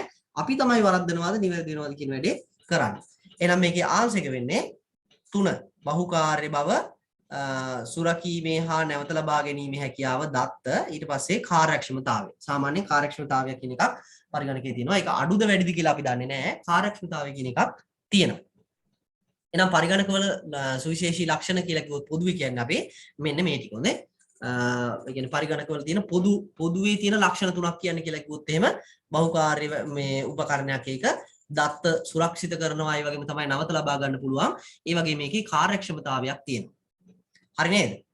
ඊට පස්සේ 8 පෝස් සහ බූස්ට්‍රැප් ලෝඩර් වැඩසටහන් ගබඩා කිරීම සඳහා පහත කුමන මතකය භාවිතා කරයිද? පරිගණකය ඔන් වෙද්දී ඒ කියන්නේ පරිගණකය කියන ඩිවයිස් එක ඔන් කරද්දී අපි දන්නවා මේ ඔන් වෙන ක්‍රියාවලියක් තියෙනවා. මම කලින් දවසක කිව්වා පරිගණකයේ ඔන් වීම එහෙම නැත්නම් පරිගණකයේ ක්‍රියාත්මක වීම කියන එකේ මෙන්න මේ විදිහට වැඩ ටිකක් එක තමයි කම්පියුටර් එක ඔන් වෙන්නේ කියලා. ඒ ඔන් වීම කියන එකේ පෝස්ට් සහ බූස්ට්‍රැප් ලෝඩර් කියලා වැඩසටහන් දෙකක් ගැන මම කිව්වා මතක ඇති. මෙතන ඇත්තටම පෝස්ට් නෙවෙයි මෙතන වචනේ වෙන්න ඕනේ බයෝ කියලා. බයෝස් කියලා හොඳේ. මෙතන වඩා හොඳ බයෝස් කියන එක. මොකද පෝස්ට් කියලා කියන්නේ පරීක්ෂණය. ඒක වැඩසටහනක් නෙවෙයි. ඒ නිසා මෙතන බයෝස් කියලා දාන්න පුළුවන් එන්න තියනවා නම් වඩාත් හොඳයි ඈ. මේකට වඩා ඒවා ගබඩා කරලා තියෙන්නේ සාමාන්‍යයෙන් පරිගණකය වෙනස් කරන්න බැරි මතකයක. ඒ කියන්නේ කම්පියුටර් එක ඔන් වෙන විදිහ ඔයගොල්ලෝගේ Android phone එක ඔන් වෙන විදිහ ඔයගොල්ලෝ වෙනස් කරන්න බෑනේ. හැමදාම එකම විදිහට ඔන් වෙලා මේ වැඩේ පටන් ගන්නවා. ඊට පස්සේ ඇතුලේ තියෙන දේවල් වෙනස් කරන්න පුළුවන්. එහෙනම් මේ අපිට වෙනස් කරන්න බැරි මතකයක. ඒ කියන්නේ කම්පියුටර් කොන්වෙන්ට් විදිහට ඩිලීට් කරලා දාන්න මකන්න ඒව කරන්න බෑ. අන්න ඒ මේ එහෙම නැත්නම් ඒ වැඩසටහන ගබඩා කරලා තියෙන මතකයට අපි කියනවා පටන මාත්‍ර මතකය. එහෙම නැත්නම් ROM කියලා. read only memory කියලා කියනවා. BIOS සහ bootstrap loader වගේ ඒවා ගබඩා කරලා තියෙන්නේ මේකේ ඈ. එතකොට BIOS කියලා දානවා නම් හොඳයි. තව ඉස්සරහ උත්තරේ එකත් ඕකම තියෙනවා. BIOS post පටලවා ගත්ත එකක් මේකේ. ඒක මම පෙන්නන්න හොඳේ. BIOS. හරි. ඊට පස්සේ තියෙනවා මෙන්න ජාලකරණය සම්බන්ධ ප්‍රශ්නයක්. ඒ කියන්නේ නෙට්වර්කින් වලදී අපිට අහන්න පුළුවන් ප්‍රශ්නයක්. පරිගණක උපාංග සම්බන්ධ කිරීමේදී යතුරු පුවරුව හිස්තැනක් මගින්ද පරිගණක ජාලයකට සම්බන්ධ කිරීම හිස්තැනක් මගින්ද බහුමාධ්‍ය ප්‍රක්ෂේපක. ඒ කියන්නේ අර ප්‍රොජෙක්ටර් එක සම්බන්ධ කිරීම තවත් හිස්තැනක් මගින්ද සිදු කරයි. ඉහත සඳහන් ABC හිස්තැන් වලට ගැලපෙන පිළිතුරු තෝරන්න කියලා කියනවා. සාමාන්‍ය ළමයි මේ අපි මේ කීබෝඩ් එක කියන එක පරිගණකයට සම්බන්ධ කරන්නේ මොකෙන්ද? කීබෝඩ් එක මොකෙන්ද අපි සම්බන්ධ කරන්නේ? USB එකකින්. ඔකට අපි කියනවා Universal Serial Bus කියලා. එහෙම නැත්නම් විශ්ව ශ්‍රේණිගත කෙවෙනිය කියලා කියනවා. සිංහලෙන් කියනකොට වඩා ඉංග්‍රීසියෙන් ලේසි නේ USB. USB කියන එක තමයි එහෙනම් මෙතෙන් දෙන්න ඕනේ කීබෝඩ් එක USB මගින් සම්බන්ධ කරනවා. ඒ වගේම මම කලින් දවසක කිව්වා පරිගණකය ජාලයකට සම්බන්ධ කරන්න පාවිච්චි කරන මොනවාද මේ පෝට් එක තමයි අර කම්පියුටර් එකේ ගොඩක් වෙලාවට ඔයගොල්ලෝගේ වම් අත පැත්තේ පරිගණකයේ වම් අත පැත්තේ ඉස්සරහාම අයිනේ බලන්න අර මොනවාද මේක තියෙන්නේ මේ පවර් එක සම්බන්ධ කරන අර මේක තියෙන කෙවෙනියේ පෝට් එක තියෙන්නේ අන්න එතන ඇති මේ ලොකු නිකන් කවුලුවක් වගේ අර කේබල් එකක් හයි කරන්න පුළුවන් එකක්. කාගේ හරි SLT භාවිතා කරනවා නම් SLT ෆෝන් වල අර නැත්නම් අර SLT අර මේ ගෙල්ලා හයි කරන කේබල් එක හයි කරන්නේ මේකට. රවුටරෙන් එන කේබල් එක හයි කරලා යන ඉන්ටර්නෙට් යන කට්ටිය ඉන්නවනම් ඒක තමයි මෙතන සවි කරන්නේ. ආන්නේ ඒ කේබල් එක සවි කරන කවුලුවට අපි කියනවා RJ45 කියලා. RJ45 කියලා කියනවා. හරිද? එහෙනම් ඒක තමයි මේ කෙවෙනිය. එහෙම නැත්නම් පෝට් එකේ නම තමයි RJ45. ඒ වගේම සාමාන්‍යයෙන් අපිට ඔය ප්‍රොජෙක්ටර් එකක් ඊට පස්සේ මොනිටර් එකක් කම්පියුටර් එකට හයි කරන්න තියෙන පෝට් එකට අපි කියනවා VGA පෝට් එක කියලා. ඒ වගේම තමයි VGA පෝට් එකෙන් කරන වැඩේම වඩාත් හොඳින් කරන්න පුළුවන් වඩාත් කාර්යක්ෂමව කරන්න පුළුවන් තවත් කෙවෙනියක් තියෙනවා HDMI කියලා. ඔය මොනවාද මේවට දැන් මේ ලැප් එකකට ඕන නම් තව මොනිටර් එකක් පැත්තකින් හයි කරගන්න පුළුවන්. කොහෙටද ගහන්න ඕනේ? ඒක කියලා මේ VGA පෝට් එකට හරි HDMI පෝට් එකට හරි තමයි සම්බන්ධ කරන්න තියෙන්නේ. එහෙනම් මේකට ආන්සර් එක වෙන්නේ පළවෙනි එක කීබෝඩ් එක USB ජාලයක් සම්බන්ධ කරනවා නම් RJ45 ඊට පස්සේ මොනවාද මේ RJ මම අර කලින් කිව්ව එක මතකද දන්න අර මම කිව්වා නේද වයර් වර්ග ගැන. ඒ කියන්නේ මේකක් සම්බන්ධ කරද්දී පරිගණකයට උපකරණයක් මේ ජාල කරද්දී අපි අර පාවිච්චි කරන වයර් ගැන කිව්වා මතකයි නෝට් එකෙත් ඇති. ඒ වයර් වල තිබුණා නේද ට්විස්ටඩ් පෙයා කියලා. එහෙම නැත්නම් ඇඹරි යුගල කියලා වයර් වර්ගයක්. අන්නේ ඇඹරි යුගල වයර් එකක් කම්පියුටර් එකට හයි කරන්න තියෙන පෝට් එක තමයි මේ RJ45 කියලා කියන්නේ. තේරුණා නේද? ඊට පස්සේ තුන්වෙනි එකට එනං එන්න ඕනේ මොකද්ද? තුන්වෙනිට එන්න ඕනේ HDMI හෝ VGA. මේකේ තියෙන්නේ දෙවෙනි ආන්සර් එක අපිට පිළිගන්න පුළුවන්. මොකද USB එක හයි කරනවා කියලා තියෙන්නේ මේකේ නිසා. හරි නේද? දෙවෙනි ආන්සර් එක තමයි පිළිගන්න පුළුවන් උත්තරය. හොඳයි. මේ වීඩියෝ කෙවෙනිය කියලා තියෙන VGA එකට තමයි මේ නේද? VGA කියන එක තමයි මෙතන මේ කියලා තියෙන්නේ. ඒකේ වැරදි මේක HDMI කියන එකට ආපු නිසා මෙතන USB ආව නම් මේකත් හරි. හරි 9ට එහෙනම් 2. ඊළඟට 10 බලන්නකෝ. රූප සටහනේ දැක්වෙන ජාල ස්ථල විද්‍යාව වනුයේ. ඒ කියන්නේ මේ පරිගණකයක ජාල නැත්නම් පරිගණක ජාලයක කම්පියුටර්ස් අර එකට අමුණද්දී එහෙම නැත්නම් මේ එකට සම්බන්ධ කරද්දී ඒවා හයි කරන්න පුළුවන් එහෙම නැත්නම් ඒවා එකට සම්බන්ධ කරන්න පුළුවන් ක්‍රමවේද කීපයක් තියෙනවා. ඒවට කියනවා අපි ජාල ස්ථල විද්‍යාව කියලා. මේකේ මේ පළවෙනිට මේ තරු ජාලය කියන එකේ වෙන්නේ මෙන්න මෙහෙම. තරු ජාලය වෙන්නේ මෙන්න මෙහෙම මැද ස්විච් එකක් හෝ හබ් එකක් කියන උපකරණයක් හයි කරලා මේක වටේ තමයි මෙන්න මෙහෙම තරුවක් වගේ මොනවද හයි කරන්නේ? උපකරණ හයි කරන්නේ. ඒ කියන්නේ පරිගණක හයි කරන්නේ මෙන්න මෙතෙන්ට එකයි ඊට පස්සේ මෙතෙන්ට පරිගණකයයි ඊට පස්සේ මෙතෙන්ට පරිගණකයයි ඔන්න ඔය විදිහට පරිගණක හතර වටේ එක උපකරණයක් අතරමැද තියලා ඒකට සම්බන්ධ කරන එකට අපි කියනවා මොකක් කියලාද? තරු ජාලයක් කියලා. ස්ටාර් ටොපොලොජි එකක් කියලා කියනවා. ඊට පස්සේ බස් ජාලයක් කියලා කියන්නේ මෙන්න මේ වගේ තරු ජාල කීපයක් එකතු කරලා තනි මැදින් එක කේබල් එකක් ගහනවා. ඊට පස්සේ ඒ කේබල් එකට තමයි අනිත් ඒවා හයි කරන්නේ. හරිද? සෝරි මෙන්න මෙහෙම බස් ජාලය කියන එකත් මම ඇදලා පෙන්නන්නම්. මෙන්න මෙහෙම තනි වයර් එකක් තියෙනවා මෙහෙම. ওই වයර් එකට මෙතෙන්ට හයි කරනවා කම්පියුටර් එකක්. හරිද? ඊට පස්සේ මෙතනින් මේ වයර් එකට තව මේ හරියට තව කම්පියුටර් එකක් හයි කරනවා. මෙන්න මෙහෙම. ඊට පස්සේ මෙතනිමුත් තව එකක් හයි කරනවා. එහෙනම් මෙන්න තනි වයර් එකකට කම්පියුටර්ස් කීපයක් තනි තනියෙන් හයි කරන එකක් තමයි මේ මොකක් කියන්නේ? බස් ජාලය කියලා කියන්නේ. ගසක ආකාරයේ ජාලය. එහෙම නැත්නම් ට්‍රී ටොපොලොජි කියලා කියන්නේ මෙන්න මේකේ මේ පෙන්නලා තියෙන එක. බස් ජාලයකුත් තියෙනවා. මේ තියෙන්නේ බස් ජාලයේ ප්‍රධාන අර බස් එකක් යන පාර වාගේ එකක් තියෙනවා. ඒ වගේම තමයි අර තනි තනි කම්පියුටර් හයි කරා වෙනකොට මෙතන හයි කරලා තියෙන්නේ මොනවාද? මෙතන හයි කරලා තියෙන්නේ තරු ජාලයක්. මෙතනත් එහෙම නේද? මැද උපකරණයක් තියලා වටේ අනිත් උපකරණ හයි කරලා තියෙනවා. ඒ කියන්නේ මෙතන තියෙන්නේ මේ බස් ජාලයකට තරු ජාල කීපයක් හයි කරලා. අන්න ඒ වගේ එකට අපි කියනවා මොකක් කියලාද? ගස්. එහෙම නැත්නම් ට්‍රී ටොපොලොජි කියලා කියනවා. තේරුණා නේද? තරු ජාලය කියන එකේ හරි මැද එහෙම නැත්නම් අතරමැද මැද උපාංගයක් හයි කරලා ඒකට තමයි හතර වටින් උපකරණ සම්බන්ධ කරන්නේ. මෙතන බලන්නකෝ මේ තියෙන්නේ. මෙයාට තමයි අනික් කට්ටිය ඔක්කොම මෙහෙම සම්බන්ධ කරලා ඉන්නේ.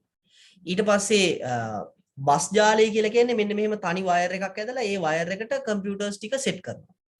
ගස් ජාලය කියලා කියන්නේ ගසක ජාලය කියලා කියන්නේ අර බස් ජාලයේ විදිහටම කේබල් එකක් මැදින් යවලා එයාට සම්බන්ධ කරලා තියෙනවා මොනවාද? අතරමැදි උපාංග ගොඩක්. එහෙනම් මෙන්න මේ තරු ජාලයක්. එහෙනම් මෙන්න මේ තරු ජාලය බස් ජාලයක් එකට එකතු කරපු එකට ගස් ජාලයක් එහෙම නැත්නම් මෙන්න මේ වගේ ට්‍රී ටොපොලොජි එකක් කියනවා. දැලක් කියන්නේ මොකද්ද මේ? මෙෂ් ටොපොලොජි කියන්නේ. ඉස්සරහට තියෙන ඔගේ ෆොටෝ එකකුත්. මෙෂ් ටොපොලොජි කියලා කියන්නේ උපකරණ ඔක්කොම එකින් එක සම්බන්ධ කරනවා. දැන් උදාහරණයක් මේකට මම හැදුවොත් එහෙම මේකේ මේ දෙන්න සම්බන්ධ වෙනවා, මේ දෙන්න සම්බන්ධ වෙනවා, මේ දෙන්න සම්බන්ධයි, මේ දෙන්න සම්බන්ධයි, මේ දෙන්න සම්බන්ධ වෙනවා. ඒ වගේම තමයි මෙයාගේ ඉඳලත් මේ කම්පියුටරේටත් වයර් එකක් අදිනවා, මේකටත් වයර් එකක් අදිනවා, මේකට නෑ එකක් ඇදලා තියෙන ඕනේ. ඒ වගේ මේකේ ඉඳලා මේකටත් අදිනවා, මේකටත් අදිනවා, මේකේ කොහොමද ගිහිලා තින්නේ. ඒ වගේ මේකෙත් ඉඳලා මෙයාට එකක් අදිනවා. ඔන්නෝම හැම එකෙම අනිත් එකට ජාල ඇදලා තියෙනවා. ඒ කියන්නේ අනිත් දැලක් වගේ නේද? දැන් ඔක්කොම මේක සම්බන්ධ වෙලා. අන්න ඒ වගේ වගේ අපි මෙෂ් කියලා එහෙම නැත්නම් දැලක් කියලා කියනවා. දැල් ආකාරය කියලා කියනවා.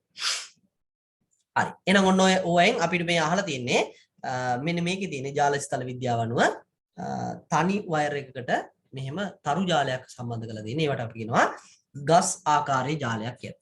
හරි නේද? මේ කම්පියුටර්ස් එකිනෙක කනෙක්ට් කරන්න පුළුවන් ආකාර තියෙනවා. නෙට්වර්ක් එකක් හදද්දී අපිට පාවිච්චි කරන්න පුළුවන් උපකරණ එකිනෙක සම්බන්ධ කරන්න පුළුවන් ක්‍රමවේද. ඔයගොල්ලන්ට ලියන්න ප්‍රශ්නේ නැහැ. ඒ නිසා ගැටලුවක් නැහැ. මම මේක වෙනම ඇඳලා කලින් පැහැදිලි කිරීමක් කරේ නැත්තේ. ඊට පස්සේ අර නෝට් එකට ලොකු බරක් දීලා නැත්තේ ඒකයි ඈ. හරි. ඊට පස්සේ වෙන්න චූටි ගාණක් තියෙනවා. මේක හදන විදිහ නම් අනිවාර්යෙන් බලා ගන්න මේක වැදගත්. හොඳේ. අපිට මතක් කරගන්න තියෙන්නේ මම අර දුන්න නෝට් එකේ තියෙන ඔයගොල්ලන්ට දුන්න මතක නෝට් එකේ මතක නම් අර GB MB KB byte bit කියන ඒවා අතර වෙනස දුන්නා නේද මම? එහෙම නැත්නම් මේ පරිගණකයේ ධාරිතාවයන් කොහොමද තියෙන්නේ කියලා, ගොනු ධාරිතාවයන් කොහොමද තියෙන්නේ කියලා. ඒකේ මතක ඇති මුලින්ම මම කිව්වා සාමාන්‍යයෙන් පරිගණකයේ තියෙන කුඩාම ධාරිතාවය තමයි අර බර වලින් මනිනවා නම් ග්‍රෑම් එක වාගේ. මේකේ මොනවද තියෙන්නේ? මිලිග්‍රෑම් නේද? ග්‍රෑම් නෙවෙයි මිලිග්‍රෑම් එක කියලා කියන්නේ. මිලිග්‍රෑම් වගේ මේකේ තියෙන මොනවද? මේකේ දත්තයක් මනින කුඩා මේකේ තමයි බිට් කියලා කියන්නේ. බිට් එකක් කියලා කියන්නේ. ඒ වගේම තමයි ඔය බිට් 8ක් එකට එකතු කරාන් පස්සේ හැදෙනවා බයිට් එකක්. හරිද? අර කණ ඒවා නෙවෙයි බයිට් කියලා ඒකකයක් හැදෙනවා. ඊට පස්සේ මේ බයිට් කියන ඒවා, ඒ කියන්නේ අර බිට් 8 ගාන එකතු කරලා හදාගත්ත බයිට් 1024ක් ගත්තොත් එහෙම ඒකට කියනවා කිලෝ බයිට් එකයි කියලා. කිලෝ බයිට් කියන ඒවා 1024ක් ගත්තොත් එහෙම ඒකට කියනවා අපි මෙගා බයිට් එකයි කියලා. මෙගා බයිට් කියන ඒවා 1024ක් ගත්තම අපි කියනවා ගිගා බයිට් එකයි කියලා. ගිගා බයිට් කියන ඒවා 1024ක් ගත්තොත් කියනවා අපි ටෙරා බයිට් එකයි කියලා. හරිද? එහෙනම් ඔය කම්පියුටර් වලට 1 TB කියලා කියන්නේ ගිගා බයිට් කියන්නේ 1024ක්. එහෙනම් මෙන්න ඔය ධාරිතාවයන් සම්බන්ධ ඔන්නෝක සාමාන්‍ය දැනීමටත් වැදගත්. ඒ කියන්නේ ඔක IT වලට විතරක් නෙවෙයි ඔයගොල්ලෝගේ අර මොනවද මේවා මේ සාමාන්‍ය දැනීම ප්‍රශ්නයකටත් අහන්න පුළුවන්. ජෙනරල් නොලෙජ් මොනවා හරි පේපර් එකේ අහන්නත් පුළුවන්. පරිගණක ධාරිතාවයන් වල කුඩා එක මොකද්ද විශාල එක මොකද්ද වගේ ප්‍රශ්නයක් අහන්න පුළුවන් නේද? එහෙනම් මේකේ මම හැදෙන විදිහ පෙන්වන්නම්. මේ දෙකේ බල විදිහට මේක හදලා පෙන්වන්නේ කොහොමද කියලා. එහෙනම් මම මේ පැත්තකින් ලියා ගන්නවා මෙන්න මෙහෙම. 8යි බිට්. බිට් කියලා ලියන්නේ සාමාන්‍ය සිම්පල් B අකුරෙන්. ඒකත් මතක තියාගන්න. බිට් ලියන්නේ සිම්පල් B අකුරෙන්. 8 බිට් කියන එක සමාන වෙනවා මොකටද? 1 බයිට් වලට. බයිට් කියන එක ලියන්නේ සාමාන්‍ය කැපිටල් B අකුරෙන්. 1 බයිට්. 8 බිට් සමානයි 1 බයිට්. හරිද? ඒ කියන්නේ බයිට් එකයි. ඊට පස්සේ 1024 මම මෙතන 1024 එකපාරක් ලියා ගන්නම් ආයෙ පාරක් මේ පල්ලෙහාට දැන් ලියන්න ඕනේ ඒවා එනකොට ලියන්න නැතුව නේ 1024යි බයිට් කියන ඒවා 1024ක් එකතු කරාම සමාන වෙනවා කීයද 1 KB කියන එකට ඊට පස්සේ මෙන්න මේ KB කියන ඒවා 1024 මම එක මෙතන කමා දෙකක් විතරක් දාන්නම් 1024 ලියන්න බැරි නිසා 1024යි KB කියන එක සමාන වෙනවා KB කියන ඒවා 1024ත් සමාන වෙනවා කීයකටද 1 MB කියන එකට එහෙම නැත්නම් මෙගාබයිට් එකයි කියන එකට 1 MB ඊට පස්සේ මෙච්චර මේකේ තව එකක් ඕනේ ඊට පස්සේ 1024යි MB කියන එක සමාන වෙනවා 1024යි මෙගාබයිට් කියන එක සමාන වෙනවා මොකටද 1 GB වලට 1 GB වලට හරි දැන් මේවා අපිට පුළුවන් නේද ළමයි දෙකේ බල විදිහට ලියන්න දැන් මෙතන මේ 8යි කියන එක අපිට ලියන්න බැරිද දෙකේ තුන්වෙනි බලය කියලා පුළුවන් මෙන්න එහෙනම් මම මේක ලියනවා මේ 8යි B කියන එක ලියනවා දෙකේ තුන්වෙනි බලය B කියලා. ඒක හරි නේද? බයිට් දෙකේ තුන්වෙනි බලය. 8 කියන ඉලක්කම දෙකේ තුන්වෙනි බලය කියලා ලිව්වා විතරයි මම කරේ. ඒක දන්නවනේ ඔයගොල්ලෝ දැන් සාමාන්‍ය දෙන්නේ මේ ඇති වෙනකන් කතා කරලා දිනව වගේ ඒවා. ඊට පස්සේ මෙන්න මෙතන මේ 1024 කියන එක දෙකේ බලයක් විදිහට ගත්තොත් එහෙම 1024 කියන්නේ දෙකේ 10 වෙනි බලය. මම ඉතින් මේ IT කරන නිසා මට ඔක ටිකක් කටපාඩම් දෙකේ බිඳුව කියලා කියන්නේ 1යි. දෙකේ පළවෙනි බලය කියලා කියන්නේ 2යි. දෙකේ දෙවෙනි බලය කියන්නේ 4යි. දෙකේ කීයද මේ තුන්වෙනි බලය කියන්නේ 8යි. දෙකේ හතරවෙනි බලය කියන්නේ 16යි. දෙකේ පස්වෙනි බලය කියන්නේ 32යි. දෙකේ හයවෙනි බලය කියලා කියන්නේ 64යි. හත්වෙනි බලය කියලා කියන්නේ 128යි. අටවෙනි බලය කියලා කියන්නේ 256යි. නවවෙනි බලය කියලා කියන්නේ 512යි. 10 වෙනි බලය කියලා කියන්නේ 1024යි. හරි නේද? එහෙනම් දෙකේ 10 කියන එක තමයි මේ 1024යි කියලා කියන්නේ. එහෙනම් මම ඒකත් අපි දාගත්තොත් දෙකේ 10 කියලා කියනවා. ඒ කියන්නේ මේ 1024 කියන එක දෙකේ 10 කියලා ලිව්වත් හරි. ඊට පස්සේ මෙතන තියෙන 1024 නේද? මම මේ කමා දෙකක් දැම්මේ. 1024යි කිලෝබයිට් තමයි 1 MB වෙන්නේ. එහෙනම් මේකත් මට කියන්න පුළුවන් දෙකේ 10යි MB කියලා නේද? දෙකේ 10යි KB. දෙකේ 10යි KB කියලා කියන්නේ මෙන්න මේ MB එකක් කියන එකක් නිරූපණය කරන ක්‍රමවේදය. හරි. දැන් මේකේ තියෙන්නේ ළමයි දෙකේ 512යි MB කියලානේ. 512යි MB හැදෙන්න නම් මේ B2 8 ඒවා කීයක් ඕනේද? B2 8 ඒවා 1024ක් ඕනි කිලෝබයිට් එකක් හදාගන්න. ඒ වගේම තමයි මේ කිලෝබයිට් කියන ඒවා ඕනි 1024ක් MB එකක් හදාගන්න. ඊට පස්සේ මේ MB කියන ඒවා නේද? MB කියන ඒවා හරිනේ. MB කියන ඒවා 512ක් ඕනි. MB කියන ඒවා 512ක් ඕනි. මෙන්න මේ මෙගාබයිට් 512 කියන එක හදාගන්න. එහෙනම් මම ඕක පැත්තකින් ලියා ගන්නවා. මෙන්න මෙහෙම මේ දෙකේ බල වලින් හැදෙන එක දෙකේ තුන්වෙනි බලය කියන එකෙන් ඕනි කීයද? දෙකේ තුන්වෙනි බලය වැඩි කරනවා. ඒ කියන්නේ මෙන්න මේක මම ඔය ගත්තේ. මේකේ ඒවා ඕනි 1024ක් මුලින්ම බයිට් එකක් හදාගන්න. එහෙනම් දෙකේ 10ක් ඕනි දෙකේ තුන්වෙනි බලයවා. මේක හරිය නේද මෙහෙම ලිව්වන් පස්සේ? දෙකේ තුන්වෙනි බලය කියන්නේ බයිට් එකයි බයිට් එකයි ඒ වාගේ ඒවා 1024ක් ඕනේ මොකක් හදාගන්නද KB එකක් හදාගන්න ඊට පස්සේ මේ KB කියන එක ආයි පාරක් 2.10කින් වැඩි කරන්න ඕනේ මොනකටද? MB එකක් හදාගන්න. දැන් මේ තියෙන්නේ මෙගාබයිට් එකක් කියන එකත් දෙකේ බලවලින් පෙන්නලා මෙන්න මේ කියන ධාරිතාවයන් විදිහට. ඒ කියන්නේ බයිට් කියන එක ගුණ කරනවා බිට් 8ක් ගත්ත මේ බයිට් එක ගුණ කරා 1024කින් එතකොට හැදුනා කිලෝබයිට් එකක්. ඒ කියන්නේ මෙන්න මේ ගුණ කිරීමෙන් අපිට පේන්නේ කිලෝබයිට් එකක්. ඒක ආයි පාරක් 1024 වැඩි කරාට පස්සේ හැදුනා මෙගාබයිට් එකක්. දැන් මෙගාබයිට් එකයිද අපිට පෙන්වන්න ඕනේ? නෑ 512ක් ඕනේ. 512 කියන්නේ මං ඉස්සලා අර කිව්ව ගුණිතයේ දෙකේ බලවල එකතුවේ ගත්තොත් එහෙම 512 කියන්නේ දෙකේ 9 වෙනි බලය. දෙකේ 9 වෙනි බලය තමයි 512 කියලා කියන්නේ. මෙච්චර ඇඩ්වාන්ස් ගානක් කෙන එකක් නැහැ හොඳේ. මේ මම මේ වැඩි දුරත් ඔයගොල්ලන්ට තේරුම් ගන්න පුළුවන් නිසා එහෙම නැත්නම් මේ වගේ උපරිම අමාරු තැනකට ගියොත් එහෙම මේ වගේ එකක් හදාගන්න වෙන්න නිසා මම මේ දුන්නේ හොඳේ. එහෙනම් මේ බිට් වලින් කිව්වොත් එහෙම මෙතන බිටු 3යි බිටු 8යි නේද? මෙතන බිටු 1024යි මෙතන 1024යි මෙතන 512යි.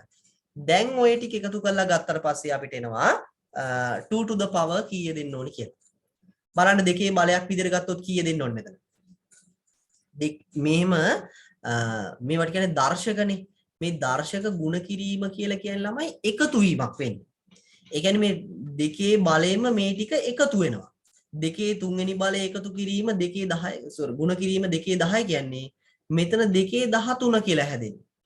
ඒක ආය පාරක් අපි දෙකේ 10කින් ගුණ කරා මොකද වෙන්නේ? ඊට පස්සේ හැදෙන්නේ දෙකේ 23 කියන එක.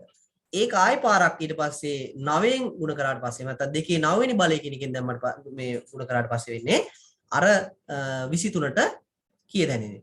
9ක් එකතු වෙනවා. එහෙනම් එන්න ඕනි දෙකේ 32යි මෙන්න මෙයා ආන්සර් එක. දෙකේ 32යි. ඒක හැදුන හැටි හරිය නේද? මේ ටිකේ එකතුව නේද? බල ගුණ කිරීම දර්ශක ගුණ කිරීම කියලා කියන්නේ අපි දන්නවා එකතු වීමක් වෙන්නේ. එහෙනම් දෙකේ 32යි කියලා අපිට මෙතන ගන්න පුළුවන්. දෙකේ 32. හරි නේද? මම හිතනවා කාටවත් අපහසුතාවයක් නැතුව ඇති කියලා මේ මම චුට්ටක් ස්ලෝ ගිය නිසා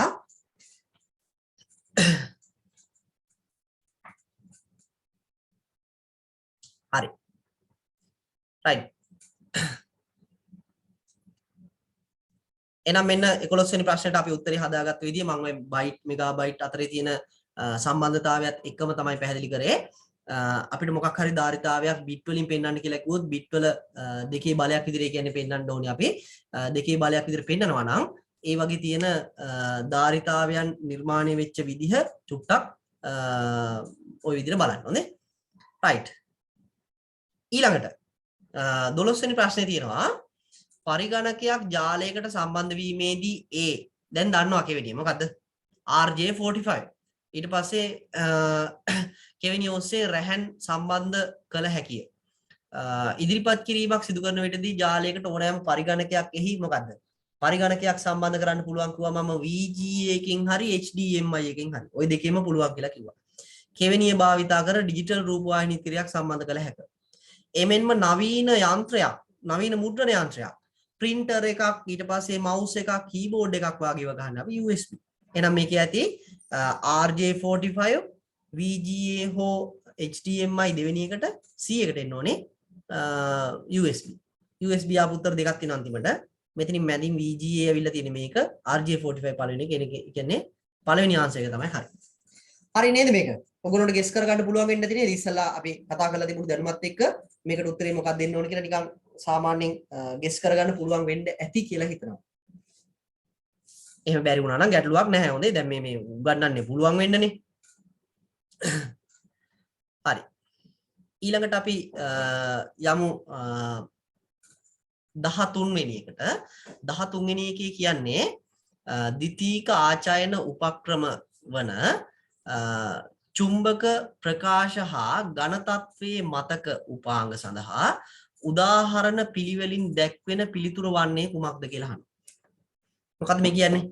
ද්විතීක ආචායන කියන ඒවයි. ඒ කියන්නේ අපි දන්නවනේ මේ ද්විතීක ආචායන කියලා හඳුන්වන්නේ අර කම්පියුටර් එකේ දිගු කාලීන මතක. ඒ කියන්නේ අර කම්පියුටර් එක ඕෆ් කරලා ඔන් කරාට පස්සේ මතකේ නැති වෙන මෙමරි උපාංග තමයි ඔය දිගු කාලීන මතක කියලා කියන්නේ. ඒ වගේ චුම්බක උපාංග විදිහට එහෙම නැත්නම් අර චුම්බක තාක්ෂණයෙන් හදලා තියෙන්නේ මොනවාද කියලා අහනවා. එකක්ලු එතන. ඒ වාසේ ප්‍රකාශ හා ඝන තත්ත්වය කියලා කියන්නේ අර ප්‍රකාශ කියලා කියන්නේ CD හා DVD කියන එක. ඝන තත්ත්වය කියලා කියන්නේ ඔය අර ට්‍රාන්සිස්ටර් වලින් එහෙම නැත්නම් පෙන් එක චිප් එක වගේ අර ඉලෙක්ට්‍රොනික විදිහට අපිට හදලා තියෙන්නේ මොනවාද මේ චිප් මේවකින් හදලා තියෙන්නේ ට්‍රාන්සිස්ටර් වලින් හදලා තියෙන්නේ ආන්නේ උපාංග. එහෙනම් චුම්බක මතක විදිහට අපිට පරිගණක ආචායන උපාංග වල ගන්න පුළුවන් ප්‍රධාන වර්ග තුනක් තියෙනවා. එකක් තමයි නම්්‍ය තැටිය කියන එක. ෆ්ලොපි ඩිස්ක් කියන එක මුල් කාලේ තිබුණේ ඔය අපි පොඩි කාලේ තිබුණ එකක් දැන් භාවිතා වෙන්නේ නැහැ. ඊට පස්සේ අර කැසට් ටේප් එහෙම තිබුණේ.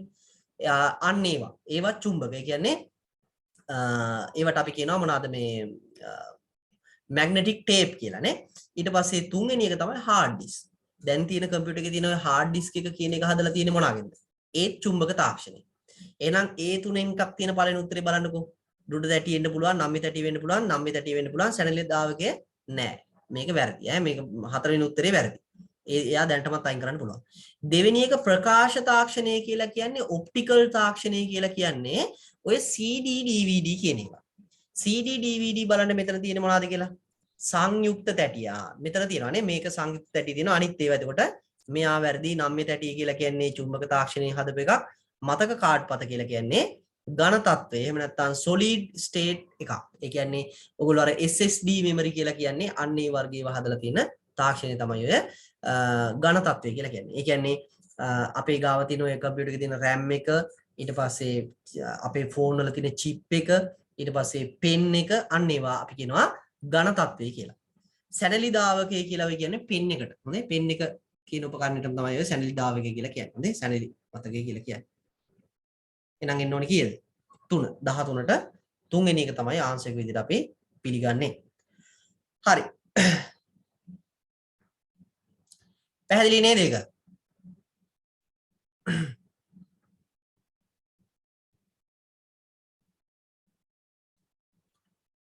right. ඊළඟට 14. 13ට 3 14 පරිගණකයේ භාවිතා වන නශ්‍ය මතකයන් පමණක් දැක්වෙන පිළිතුර වන්නේ. නශ්‍ය මතකයන් කියලා කියන්නේ කම්පියුටර් එක ඔන් කරලා ඕෆ් කරාට පස්සේ ඒකේ තියෙන දේවල් නැති වෙන මෙමරි ටික. නශ්‍ය නොවන මතකයන් කියලා කියන්නේ එහෙම කම්පියුටර් එක ඕෆ් කරලා ඔන් කරාට මතකේ නැති වෙන්නේ ඒවා. දැන් නැති වෙන්නේ නැති ඒවා. ඒ කියන්නේ අපි ෆොටෝ එකක් හැම ගෙවුවට පස්සේ ඕෆ් කරලා ඔන් කරාම නැති වෙනවද ඒක? එහෙම වෙනවා නැති ඔයගොල්ලෝගේ ෆෝන් එකේ දෝෂයක් වෙන්නද කියලා හදාගන්න එක. එහෙම වෙන්න බෑ නෑනේ. එතකොට මෙහෙම මතකේ නැති වෙන දේවල් තියෙන්නේ මම මුල්ම දවස්වල අර පරිගණකයේ මතකයේ දූරාවලිය කියලා එකක් අර කතා කරා මතක ඇති ඔයගොල්ලෝගේ නෝට් එකටත් දාලා ඇති එක පරිගණකයේ මතක වර්ග ටික අන්නේ මතක වර්ග වල සාමාන්‍ය නශ්‍ය මතක එහෙම නැත්නම් දත්ත විනාශ වෙලා යන මතක තියෙන්නේ ප්‍රධානම එක තමයි රෙජිස්ටර් කියන එක. රෙජිස්ටර් කියලා කියන්නේ ප්‍රොසෙසර් එක ඇතුලේ තියෙන චූටි මතකයක්. එයා ඕෆ් කරලා ඔන් කරපුවාම එහෙමම නැති වෙලා යනවා. ඊළඟ එක තමයි කෑෂ් මෙමරි කියන එක.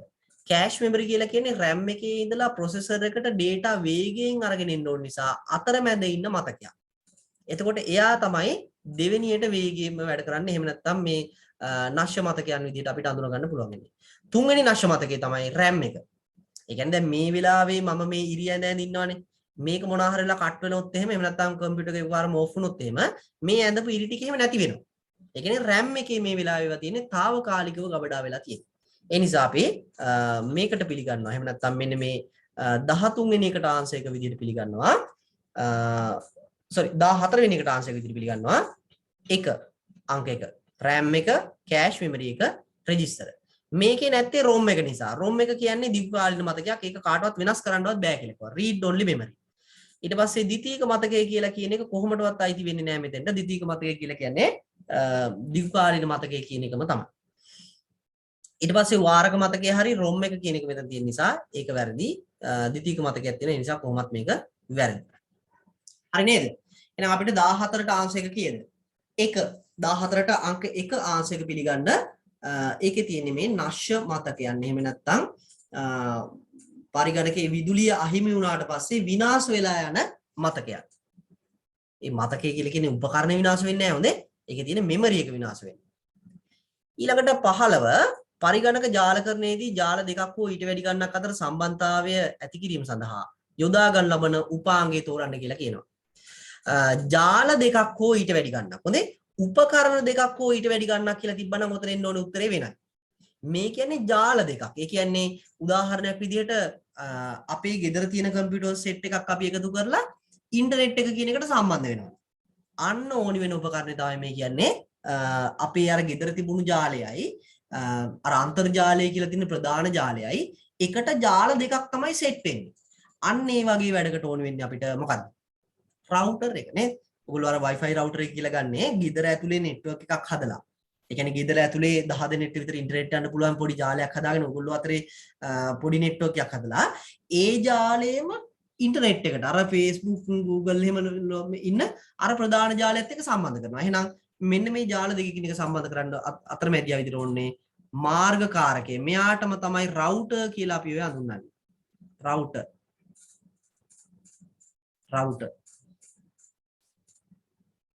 රවුටර් එක තමයි ඕනේ වෙන්නේ. එහෙනම් ජාල දෙකක් අතර සම්බන්ධතාවය නිර්මාණය කරන්න මෙයා වැදගත් වෙනවා. ස්විච් එක සහ නාභිය කියලා කියන්නේ ඕකේ ඔය පළවෙනි සහ දෙවෙනි උත්තරෙන් වෙන්නේ මේ කට්ටිය පාවිච්චි වෙන රූපකරණ දෙකක් හෝ ඊට වැඩි ගන්නක එකිනෙක සම්බන්ධ කරන්න. උපාංග. උදාහරණයක් අර දැන් බැංකුව ඇතුලේ සම්පත් බැංකුව ඇතුලේ සෝරි ඔයාලා BOC බැංකුව ඇතුලේ තියෙන කම්පියුටර්ස් ටික එකට එකතු කරලා එක ජාලයක් හදද්දී අර සර්වර් එකට ඔක්කොම කම්පියුටර් දාලා වයර් වෙනම අදින්නේ නැහැ. අරගේ තියෙන ඔක්කොම කම්පියුටර්ස් ටික එකට එකතු කරලා ස්විච් එකකට හරි නාභියකට හරි හයි කරලා ඒක තමයි සර්වර් එකට සම්බන්ධ කරන්නේ. තේරුණා නේද? එහෙනම් මෙන්න මේ ස්විච් එක සහ නාභිය කියලා කියන්නේ අර උපාංග කීපයක් එකට එකතු කරන්න පුළුවන්. මොඩම් එක කියන්නේ මොකක්ද? මොඩම් එක කියලා කියන්නේ ඉන්ටර්නෙට් යද්දී ඉන්ටර්නෙට් සර්විස් දෙන එක්කෙනා ඉන්නවනේ. ඩයලොග් එක, මොබිටෙල් එක, SLT එක ඔන්න ඔය වගේ. අන්න එයයි අපේ කම්පියුටර් එකේ තියෙන dataයි අතර සම්බන්ධතාවය හදන්නේ. උදාහරණයක් මම Facebook එකට ෆොටෝ එකක් අප්ලෝඩ් කරනවා නම් මගේ ෆෝන් එකේ තියෙන ෆොටෝ එක Facebook එකට යවන්න අර ඩයලොග් එකට හරි මොබිටෙල් එකට හරි ගිහින් දෙන්න කියලා මේක බාර දෙන්න ඕනේ. එතකොට අන්න එයාට බාර දෙන එක මං ගාව තියෙන අර දත්තේ මොබිටෙල් එකේ ඩයලොග් එක කට්ටියට අරන් යන්න පුළුවන් විතර හදලා දෙන එක තමයි මොඩම් එක කියලා කියන්නේ. හරිද? මෙන්න මේ ඩිවයිස් එක. හොඳේ. ඉන්ටර්නෙට් යද්දි මෙයාව ඕන වෙන්නේ නැද්ද එතකොට? අනිවාර්යෙන් ඕන උපකරණයක්. හොඳේ. අන්තර්ජාලයට පිවිසෙද්දී අත්‍යවශ්‍ය උපකරණ මොනවද කියලා අහුවොත් මොඩම් එක අත්‍යවශ්‍යයි. තේරුණා නේද? උපකරණයක් ඕනේ, අන්තර්ජාල සම්බන්ධතාවයක් ඕනේ, මොඩම් එකක් ඕනේ. ඔක තමයි මේ ඉන්ටර්නෙට් යද්දි අත්‍යවශ්‍ය උපාංග තුන. රවුටර් එකක් ඕනේද අනිවාර්යයෙන්ම? නෑ රවුටර් එකක් අත්‍යවශ්‍ය නෑ නේද? ඒ කියන්නේ අපි ඉන්ටර්නෙට් යද්දි රවුටර් එකක් අත්‍යවශ්‍යයි. රවුටර් එක ඕනේ වෙන්නේ අර ජාල දෙකක් එකට එකතු කරා. ඊට පස්සේ තියෙනවා තනි පරිශීලකයෙකුට බහුකාර්යයක් සිදු කර ගැනීම සඳහා. ඒ කියන්නේ එක්කෙනෙක්ට වැඩ ගොඩක් කරන්න පුළුවන් වෙන්න නම් තියෙන්න ඕනේ මෙහෙයුම් පද්ධතියක් ලෙස සැලකිය නොහැකි. අන්න ඉරි ගහ ගන්න ඕනේ වචනයක්. හොඳ ළමයි ඉරි ගහ ගන්න මේවට. නොහැකි මෙහෙයුම් පද්ධතිය කුමක්ද කියලා අහනවා. උත්තරේ මොකක්වත් නෙවෙයි DOS. MS DOS කියලා ඔය මුල්ම කාලේ ආපු මොනවාද මේවා එකේ මේවා දාන්න බෑ. ඒ කියන්නේ මේ කීප දෙනෙක්ට වැඩ කරන්න බෑ. MS DOS කියන ඔපරේටින් සිස්ටම් එකේ තියෙනවා. Windows 7, Mac OS, Ubuntu ඕන එක වැඩ කීපයක් අපිට කරන්න පුළුවන්. 17 පහත පිළිතුරු අතුරින් මෙහෙයුම් පද්ධතිය වල පවත්නා උපයෝගීතා වැඩසටහනක් ලෙස හඳුනාගත නොහැකි. අපි දන්නා මෘදුකාංග වර්ගීකරණය කියන පාඩම ඇතුලේ කතා කරා උපයෝගීතා මෘදුකාංග කියලා જાතියක්. ඒ කියන්නේ පරිගණකයේ දෝෂ නැතුව හොඳ තත්වයෙන් පවත්වාගෙන යන උදව් කරන සොෆ්ට්වෙයාර්. මතකද? උදව් කරන සොෆ්ට්වෙයාර් තමයි මෙන්න මේ උපකාරක මෘදුකාංග කියලා කිව්වේ. එතකොට ඒ වගේ ඒවා අපි පාවිච්චි කරන්නේ කම්පියුටර් එක මේ හොඳ තත්ත්වයෙන් පවත්වන්න. නැතුව කඩේට ගිහලා ඔයගොල්ලෝ කවුරුත් කම්පියුටරයක් ගන්නෙ නැහැ. මට මේ උපයෝගීතා මෘදුකාංගයක් පාවිච්චි කරන්න ඕන නිසා ගන්නවා කියලා. අපි ගන්නේ යෙදුම් මෘදුකාංග පාවිච්චි කරන්නේ නේද? අපි කැල්කියුලේටරේ ප්ලේයර් එක, වෙබ් බ්‍රවුසර් එක ඕවා යෙදුම් මෘදුකාංග. ඒවා ඒවා පාවිච්චි කරන්න නම් කම්පියුටර් එක හොඳින් තියෙන්න එපේ. ආන්න ඒකට තමයි මේ තියෙන්නේ උපකාරක මෘදුකාංග කියන ඒවා. එතකොට මෙතන කාර්ය කළමනාකරු කියන්නේ උපකාර කරන කෙනෙක් අපේ කම්පියුටර් එකේ හිර වුණා මෙහෙම ප්‍රෝග්‍රෑම්ස් ක්ලෝස් කරලා දෙන්නේ මෙයා. ඩිස්ක් ආකෘතිකරණය කියලා කියන්නේ උපකාරක කෙනෙක්. මෙයා තමයි අපේ කම්පියුටර් එකේ හાર્ඩ් ඩිස්ක් එකේ තියෙන විසිරලා තියෙන data ටික එක තැනකට අරගෙන දෙන්නේ ආකෘතිකරණය ෆෝමැටින් කියලා කියන්නේ අපි අර හાર્ඩ් ඩිස්ක් එක කෑලි කෑලි වලට මොනා කරන එකද? බෙදා ගන්න එක නේද? අර C එක D එක E එක කියලා අර කොටස් වලට කඩන එක තමයි මේ ෆෝමැටින් කියලා කියන්නේ. ෆ්‍රැග්මන්ටේෂන් කියලා කියන්නේ ප්‍රතිභාගීකරණය කියන්නේ අර මම කලින් කිව්ව එක හાર્ඩ් ඩිස්ක් එකේ තැන තැන විසිරලා තියෙන data එක තැනකට තල්ලු කරනවා. හරියට නිකන් අපේ කාමරේ මෙහෙම තැනින් තැන කුණු නිකන් මොන හරි කොළ කෑලි එහෙම වැටලා තියෙනවා නම් අපි අතු ගාලා ওই ටික එක තැනකට දාලා තියෙනවා. එතකොට විසි කරන්න අර ලේසි ඉන්නේ අර කාමරේ හැමතැනම තියෙනවා වගේ නෙවෙයිනේ. අන්න ඒ වගේ අපිට පාවිච්චි කරන්න ලේසි වෙන්නේ ඉන්නේ එහෙම එක තැනකට දත්ත දාන එක තමයි ප්‍රතිභාගීකරණය. එහෙම නැත්නම් ඩිෆ්‍රැග්මන්ටේෂන් කියලා කියන්නේ. මේ ගොනු කළමනාකරණය කියන්නේ එහෙම අදාළ එකක් නෙවෙයි. ගොනු කළමනාකරණය කියලා කියන්නේ මෙහෙම පද්ධතියෙන් අපිට පුළුවන් නේද ෆයිල් එකක් ඩිලීට් කරන්න, ෆයිල් එකක් රීනේම් කරන්න, ෆයිල් එකක් ඕපන් කරන්න. අන්න ওই වැඩේට තමයි අපි ගොනු කළමනාකරණය කියන්නේ. ඒක අර උපකාරක ඒවා නෙවෙයි මෙහෙයුම් පද්ධතියේ ප්‍රධාන ෆීචර් එකක් ඒක. උපකාරක මෘදුකාංග වලින් හම්බ වෙන එකක් නෙවෙයි. මෙහෙයුම් පද්ධතියෙන් ප්‍රධාන වැඩක් තමයි මේ ගොනු කළමනාකරණය කියලා කියන්නේ. හරි නේද? 14 එහෙනම් 2. ඊළඟට 19 sorry 18 පහත දැක්වෙන්නේ බහුලව භාවිතා වන වදන් සැකසුම් මෘදුකාංග කීපයකි. ඒ කියන්නේ මේ අපිට අර ડોකියුමන්ට් හදන්න පුළුවන් software set එකක් තමයිලු මේ තියෙන්නේ. ඒ කියන්නේ අපිට ලියුම් ලියන්න පුළුවන්. ඊට පස්සේ මොනවා හරි ડોකියුමන්ට් එකක් කරන්න පුළුවන්. එතකොට මේවා අතුරින් වලාකුළු පරිගණක සංකල්පය. ඒ කියන්නේ cloud එකේ අන්තර්ජාලයේ ඉඳලා online වැඩ කරන්න පුළුවන් එක මොකක්ද කියලා. word perfect නෙවෙයි, perfect නෙවෙයි, library office writer නෙවෙයි, my office ms office නෙවෙයි. ms office කියලා කියන්නේ නිකන් සාමාන්‍ය මේ install කරලා තියෙන එක නේ. Google Docs. මෙන්න මේක තමයි online අපිට වැඩ කරන්න පුළුවන්. 4-5 දෙනෙකුට උනත් එකම ડોකියුමන්ට් එකේ වැඩ කරන්න පුළුවන් online තියෙන නිසා. හරි. right. පැහැදිලි නේද එහෙනම් අපිට ඔන්න ඔය විදිහට අඳුර ගන්න පුළුවන් මේ online වැඩ කරන්න පුළුවන් Word software එක වගේ තියෙන්නේ මොන software එකද කියලා. එතකොට Google Docs තමයි මේකට අයිති වෙන්නේ.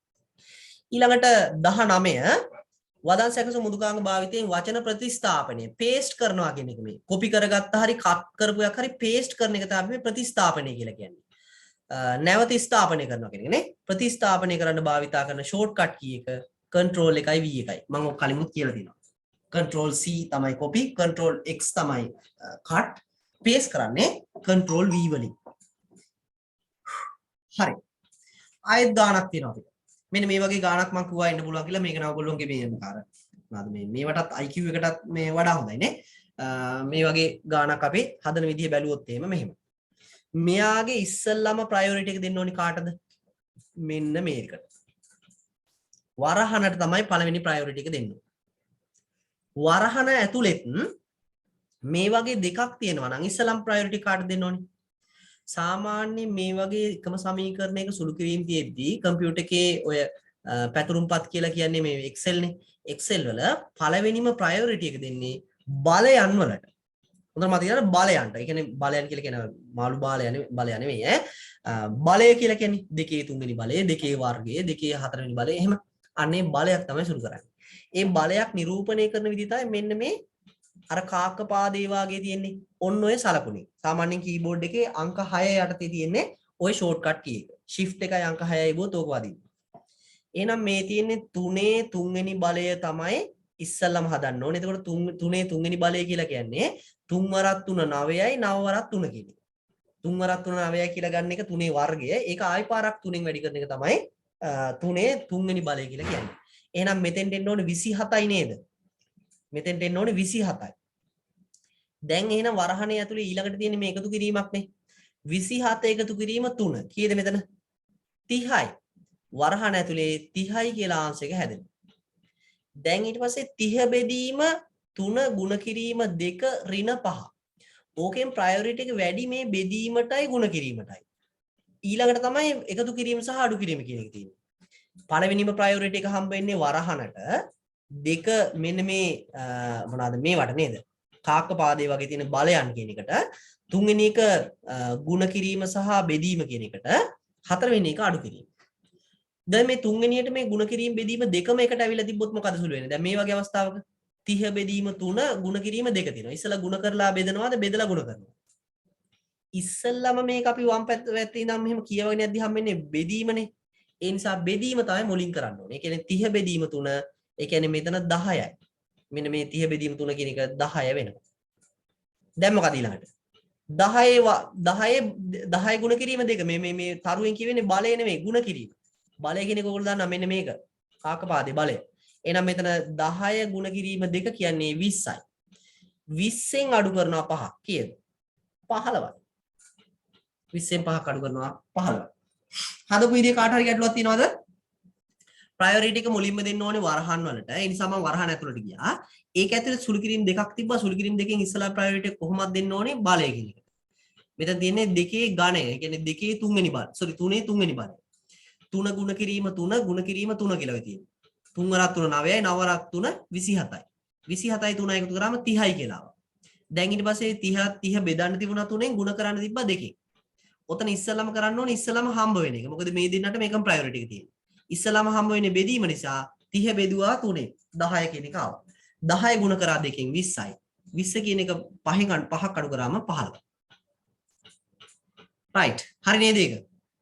ඔන්න ඔහොම පැතුරුම් පතක. ඒ කියන්නේ මේ Excel sheet එකක කෝෂයක් ඇතුලේ මොකද වෙන්නේ කියලා අහන්න පුළුවන් අපෙන් ඕන තරම් ප්‍රශ්න. හරිද? ඊළඟට 21 වෙනි ප්‍රශ්නේ. පහත දැක්වෙන ඒවායේ මුදුකාංග පද්ධති මුදුකාංගයක් සිස්ටම් software එකක් නොවන්නේ මොකද්ද කියලා අහනවා. මතකද මුදුකාංග වල වර්ගීකරණය ඇතුලේ අපි කතා කරා ප්‍රධාන වර්ග තුනක්. පද්ධති මුදුකාංග සහ යෙදුම් මුදුකාංග සහ ස්ථීරාංග කියලා.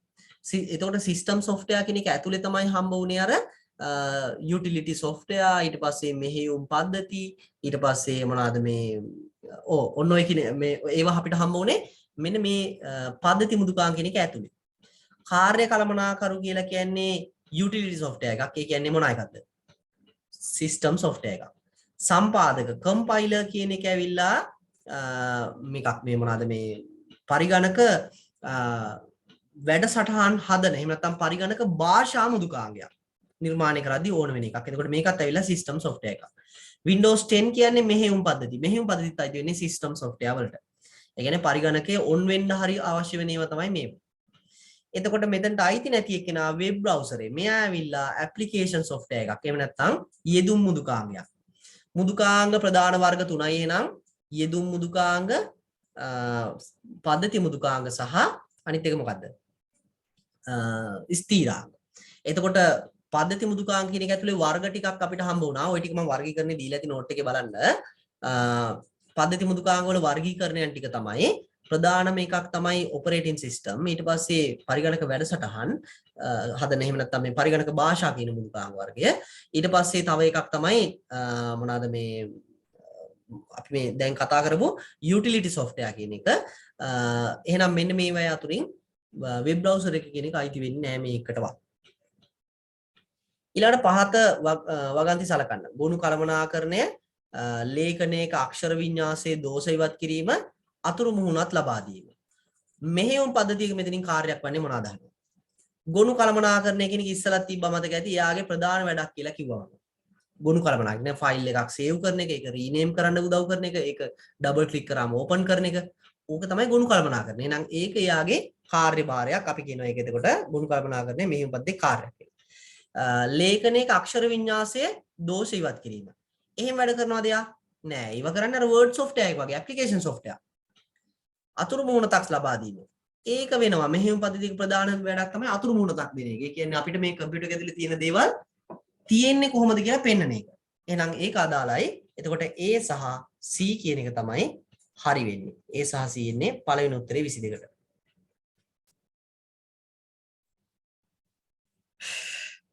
දෙකට එක හොඳේ. 23 පහත වගුවේ විස්තරයට ගැලපෙන උපයෝගිතා මුදුකාංග නිවැරදිව ගලපන්න කියලා කියනවා. උපයෝගිතා මුදුකාංග කියන්නේ අපිට උදව් කරන software. ඒ කියන්නේ කඩේට ගිහිල්ලා අපි කම්පියුටරයක් ගන්න මේවා පාවිච්චි කරන්න නෙවෙයි කියලා ඉස්සලා මම කිව්වා. මේවා පරිගණකයට උදව් කරනවා. ද්වේෂ සහගත මුදුකාංග හඳුනා ගැනීම සහ ඉවත් කිරීම. කවුද? වෛරස් අයින් කරන්නේ සහ පාවිච්චි මේ එන්න දෙන්නේ නැත්තේ මෙයාගෙන ප්‍රතිවෛරස් මුදුකාංග තමයි පළවෙනි එකට එන්න ඕනේ උපයෝගිතා මුදුකාංගය. වටිනා ගොනුවක් වෙනත් ස්ථානයක ගබඩා කිරීම. බෑකප් කරනවා. ඔය වචනේ අහලා ඇති WhatsApp වල එහෙම තියෙන්නේ බෑකප් කියලා WhatsApp නේද? ඒකේ සේව් කරන එක. ඒ කියන්නේ තියෙන data ටික තව කොහේ හරි ගිහිල්ලා සේව් කරනවා. ඒකට අපි කියනවා බෑකප් කියලා. ඊළඟට වැඩි ආචායන ධාරිතාවයක් සහිත ගොනු වල ධාරිතාවය අඩු කිරීම. ඕකට කියන අපි මොනවද මේවනේ කොම්ප්‍රෙස් කරනවා. කම්ප්‍රෙස් කරනවා කියලා කියන්නේ සංකෝචනය කරන මිරිකලක් කුඩා කරනවා කියන එක. එහෙනම් කොම්ප්‍රෙස් කරන එක D. 3ට D. ඊට පස්සේ 4ට එන්න ඕනේ. ඉතුරු වෙලා තියෙන එකේ නම් මොකද්ද? තැටි ප්‍රතිභාගීකරණය. තැටියේ නිදහස්ව කුඩා ප්‍රදේශ එකවර නිදහස් කර ගැනීම. මේක තමයි මම අර කිව්වේ තැනින් තැන විසිරීලා තියෙන data රුඩ තැටියේ එක තැනකට තල්ලු කරනවා. කාමරේ තැනින් තැන විසිරීලා තියෙන කුණු ටික එක තැනකට තල්ලු කරලා ගන්නවා. අන්න ඒක තමයි ප්‍රතිභාගීකරණය කියලා කිව්වේ. එහෙනම් මේක එන්න ඕනේ කොහමද? 1ට C 2ට A 3ට D 4ට B CADB කියලා කියන්නේ 4 ආන්සර් එක. ඔයගොල්ලෝ මේකට හරියට දාගන්න හරි දේවා නම් නැත්තම් ඉතින් මොකක් හරි මේකේ වැරද්ද මොකද්ද උනේ කියලා අවබෝධ කරගන්නකොට මොකද්ද හිතා ගන්න බැරි උනේ කියලා චුට්ටක් බලන්න. 24 රුවන්ට තම පරිගණකයේ Windows 10 සහ Ubuntu යන මෙහෙයුම් පද්ධති දෙකම ස්ථාපනය කිරීමට අවශ්‍ය ඇත.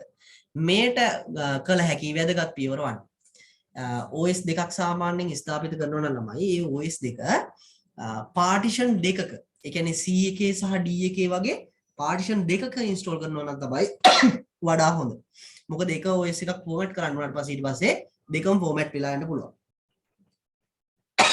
ඒ නිසා මේකේ ප්‍රධාන වැඩක් තමයි පාටිෂන් කරන එක. එහෙම නැත්නම් පංගු බෙදීම කියන එක දෙකක් එකපාර ඉන්ස්ටෝල් කරද්දී තියෙන්න ඕනේ මොන එකක්ද? වැදගත්ම අවස්ථාවක් කියලා කියනවා. අනිත් ඒවා නෑ රුඩ තැටි දෙකක් හයි කරන්න ඕනේ දෙකට. නෑ එකකින් පුළුවන් වැඩ කරන්න. ෆෝමැට් කරන්න ඕනේද? නෑ එකක් තියෙද්දි අනිත් එක දාන්න ආයෙ ෆෝමැට් කරන්න ඕනේ නෑ. ඊට පස්සේ ඩිෆ්‍රැග්මන්ට් ඒක අදාළම නෑ. ඩිෆ්‍රැග්මන්ට් කරන්න අර මේ රුඩ තැටියේ තියෙන ඒවා හිස් තැන් ඔක්කොම එක තැනකට දාගන්න අනවශ්‍ය data ටික එහෙම නැත්නම් මේකේ data තියෙන කොටස් ටික එක තැනකට තල්ලු කරගන්න.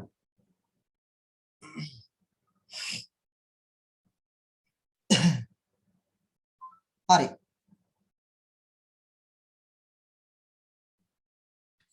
ඊළඟට 20 මෙතන බලන්න ඊළඟට වදන් සැකසුම් මුදුකාංගයක් මේ පහත ආකාරයේ වගුවක් හැඩගසා තිබේ. ඒ භාවිතයෙන් 25 සිට 27 දක්වා ප්‍රශ්න වලට පිළිතුරු සපයන්න කියලා කියනවා. word software එක මොකද්ද මේ දාගෙන තියෙන්නේ? වගුවක්. මෙන්න මේ වගේ වගුවක මේ විදිහට මෙහෙම කෑලි මෙහෙම වෙනම වෙන් කරලා හදාගත්තේ කොහොමද කියලා තමයි අහන්නේ. අපි බලමු මේක. කාලරාමුව කෝෂයේ හැඩසැවීමට කුමන මෙවලම භාවිතා කර තිබේද? මෙන්න මෙතන ළමයි තියෙන්න ඇත්තේ මෙන්න මෙහෙම ඉරි තියෙන්න ඇති නේද? මේ ඉර ඔහොම උඩටම තියෙන්න ඇති. මේ ඉරත් ඔන්න ඔහොම උඩටම තියෙන්න ඇති. ඔන්න ඔහොමනේ තියෙන්න ඇති. මේක කරලා තියෙන්නේ මෙන්න මේ කෑලි තුන මොනවා කළාද? මේ සෙල් ටික එකට එකතු කරලා. ඔය සෙල් එකතු කරන එකට අපි කියනවා සෙල් මර්ජ් කරනවා කියලා. එහෙනම් මේක සෙල් මර්ජ් කෝෂ මායිම නේද? සෙල් මර්ජ් සෙල්ස් මාජින් නෙවෙයි සෙල් මර්ජ් කරනවා කියලා කියනවා. මර්ජ් සෙල්ස් එකට එකතු කරන එකට අපි කියනවා මර්ජ් සෙල් කරනවා කියලා. ඔයගොල්ලන්ට තියෙන්නේ ওই ටික අවශ්‍ය කොට ටික සිලෙක්ට් කරලා රයිට් ක්ලික් කරා නම් මර්ජ් සෙල්ස් කියන එක තියෙනවා. ප්‍රැක්ටිකලි කර මම යන්න බලාපොරොත්තු වෙන්නේ නැහැ. මොකද මේ වෙලාවත් යනවා. ඒ වගේම ඔයගොල්ලන්ට ප්‍රැක්ටිකල් එක්සෑම් එකක් නැහැනේ. ඊළඟට මැයි සහ ජූනි මාසවල අකුරු පිහිටීම හැඩේ වෙනස් කිරීමට වඩාත්ම ගැළපෙන මෙවලම වන්නේ. මෙන්න මේ විදිහට මැයි ජූනි කියනවා මෙන්න මේ උඩටනේ තියෙන්නේ මේ. හරහට නෙලියන්නේ අපි සාමාන්‍ය ওই පැත්තට ලියන්නේ නැහැ නේද? අකුරු සාමාන්‍ය ටයිප් කරන්නේ මේ කාලරාමුව වගේ මේ පැත්තට.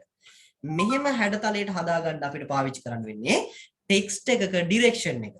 උදාහරණයක් මේ කාලරාමුව කියන කොහොම හදන්න ඕන නම් කාලරාමුවට රයිට් ක්ලික් කරලා ටෙක්ස්ට් ඩිරෙක්ෂන් එක මෙන්න මේ පැත්තට උඩට හිටින්න දෙන්න තියෙනවා. ටොප් වෙන්න දෙන්න තියෙනවා. එතකොට හරියනවා. එහෙනම් ටෙක්ස්ට් ඩිරෙක්ෂන් එහෙම නැත්නම් වචන දිශානතිය කියලා කියනවා.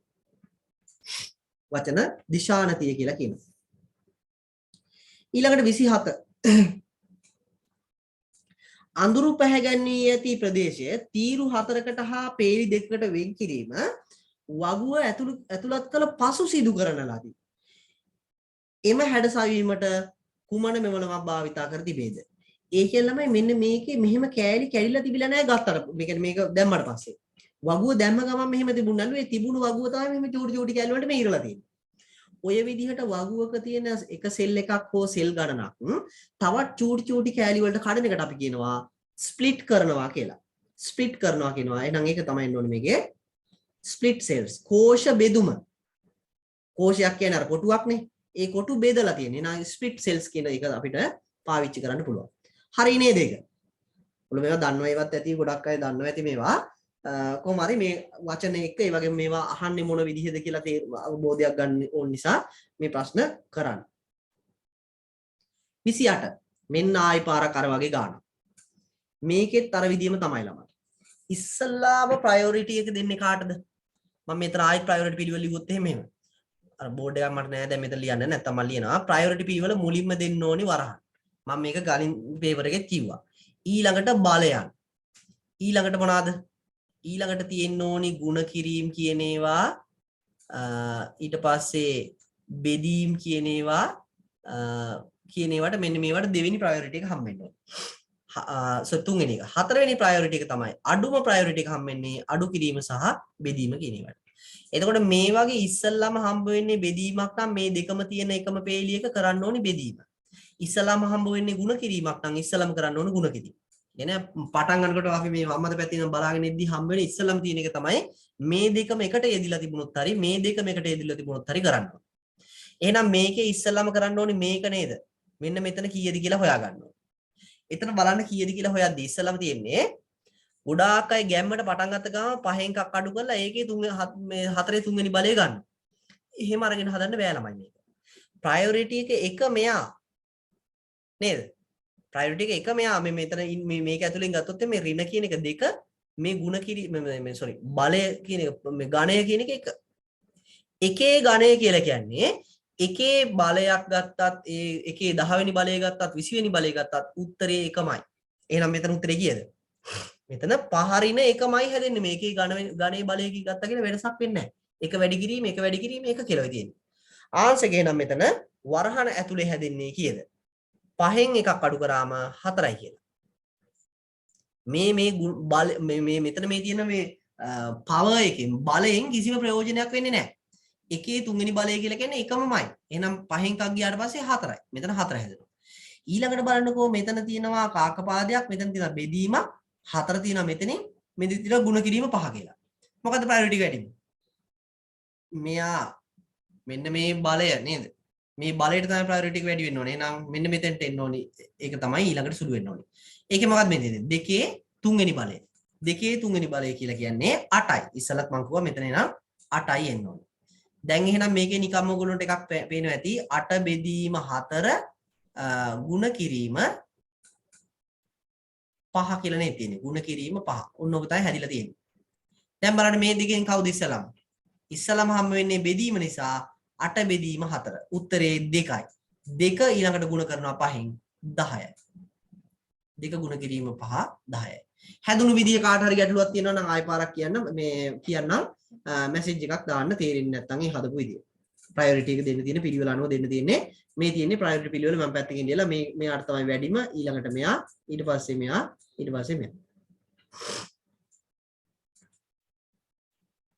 ඊළඟට 29 වැඩපතක් තුල CTRL plus home කියන එක සංයෝජනයෙන් දක්වන ප්‍රතිඵලය වන්නේ. ඔයගොල්ලෝ Excel sheet එකකට ගිහිල්ලා control එකයි home එකයි press කරොත් එහෙම home කියලා කී එකක් තියෙනවානේ. ඔන්න ඔය දෙක click කරොත් එහෙම A1 කියන එකට තමයි එන්නේ. තේරුණාද? A1 කියන එකට තමයි එන්නේ. ඒකේ තියෙන පළවෙනි පිටුවට තමයි යොමු වෙන්නේ. A1 කියන එක නේද?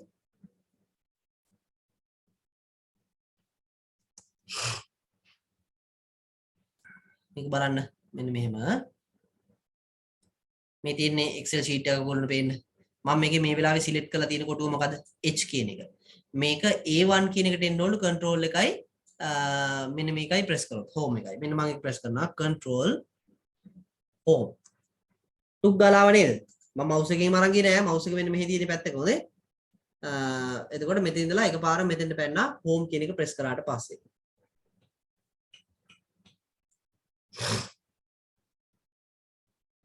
එහෙනම් ඉන්න ඕනේ 29ට 2 A1 කෝෂය වෙත ගමන් කරයි. හරි. ඊළඟට දෙදස් වර්ෂයේ පළමු කාර්තුවේ මාසික ආදායම් ප්‍රතිශතයක් ලෙස ගණනය කර පහත පැතුරුම්පත කොටසක් පහත පරිදි වේ. ඒ භාවිතා කරමින් 30 සිට 31 දක්වා ප්‍රශ්න වලට පිළිතුරු සපයන්න කියලා කියනවා. පළවෙනි එක C6 කියන කෝෂයට count කියලා වරහන් ඇතුලේ A1 32ක් C5 දැම්මොත් මොකද වෙන්නේ කියලා අහනවා. මේ විදිහට ළමයි මේ සමීකරණයක් වගේ මේ ලියන මෙන්න මේ කෝඩ් එකට අපි කියනවා ශ්‍රිතයක් කියලා. ෆන්ක්ෂන් එකක් කියලා කියනවා. ඒක සමීකරණයක් නෙවෙයි. එතකොට මොකද මේ දෙන්නේ? ෆන්ක්ෂන් එකක්. අපිට ඔය Excel වල තියෙන ওই වගේ වචන පාවිච්චි කරලා කරන්න පුළුවන් වැඩ ටිකක්. count කියලා එකක් තියෙනවා, sum කියලා එකක් තියෙනවා, ඊට පස්සේ min තියෙනවා, max තියෙනවා. ඔන්න ඔය වගේ අපිට මොකක් හරි සංඛ්‍යා පරාසයක තියෙන data වලට මොනවා හරි අපිට කරන්න පුළුවන් මෙන්න මේ count මේවා පාවිච්චි කරලා. ඔතන sum කියන එක දැම්මා නම් මෙතන sum කියන එක ගත්තා නම් මෙන්න මේ A1 එකේ ඉඳලා C5 දක්වා. ඒ කියන්නේ මෙතන දක්වානේ. ඒ කියන්නේ මෙන්න මේ කොටුවම සිලෙක්ට් වෙනවා වෙන්නේ. ඔටෝම මෙන්න මේ කොටුවම සිලෙක්ට් වෙනවා. A1 එකේ ඉඳලා මේක දක්වාම ගියා. ඔන්න ඔය කොටුවම සිලෙක්ට් වෙනවා. මේක ඇලත් එකම නේ. දැන් මේ සිලෙක්ට් වෙච්ච එකේ අපිට මේ count එකක් sum එකක් ওই වගේ දේවල් දෙන්න පුළුවන්. count කියන එකෙන් කරන වැඩේ තමයි ඉලක්කම් තියෙන කොටු ගාන කීයද කියලා අපිට ඩිස්ප්ලේ කරන එක. හරිද? C6 කියන කෝෂයට ඇතුළත් කරොත් එහෙනම් මේ කෝඩ් එක දාලා එන්ටර් කරොත් එහෙම එන්නේ මේකේ ඉලක්කම් තියෙන මේ කොටුක තියෙනවනේ. එන්නේ කොටු ගාන ඩිස්ප්ලේ කරන්නේ. බලන්න නම් කොටු ගාන ගණන් කරලා count එකේ පෙන්නන්න කීයද කියලා. 1යි 2යි 3යි 4යි 5යි 6යි 7යි 8යි. එහෙනම් ආන්සර් එක 30ට 8 පළවෙනි උත්තරේ තමයි එන්න ඕනේ. හරි නේද?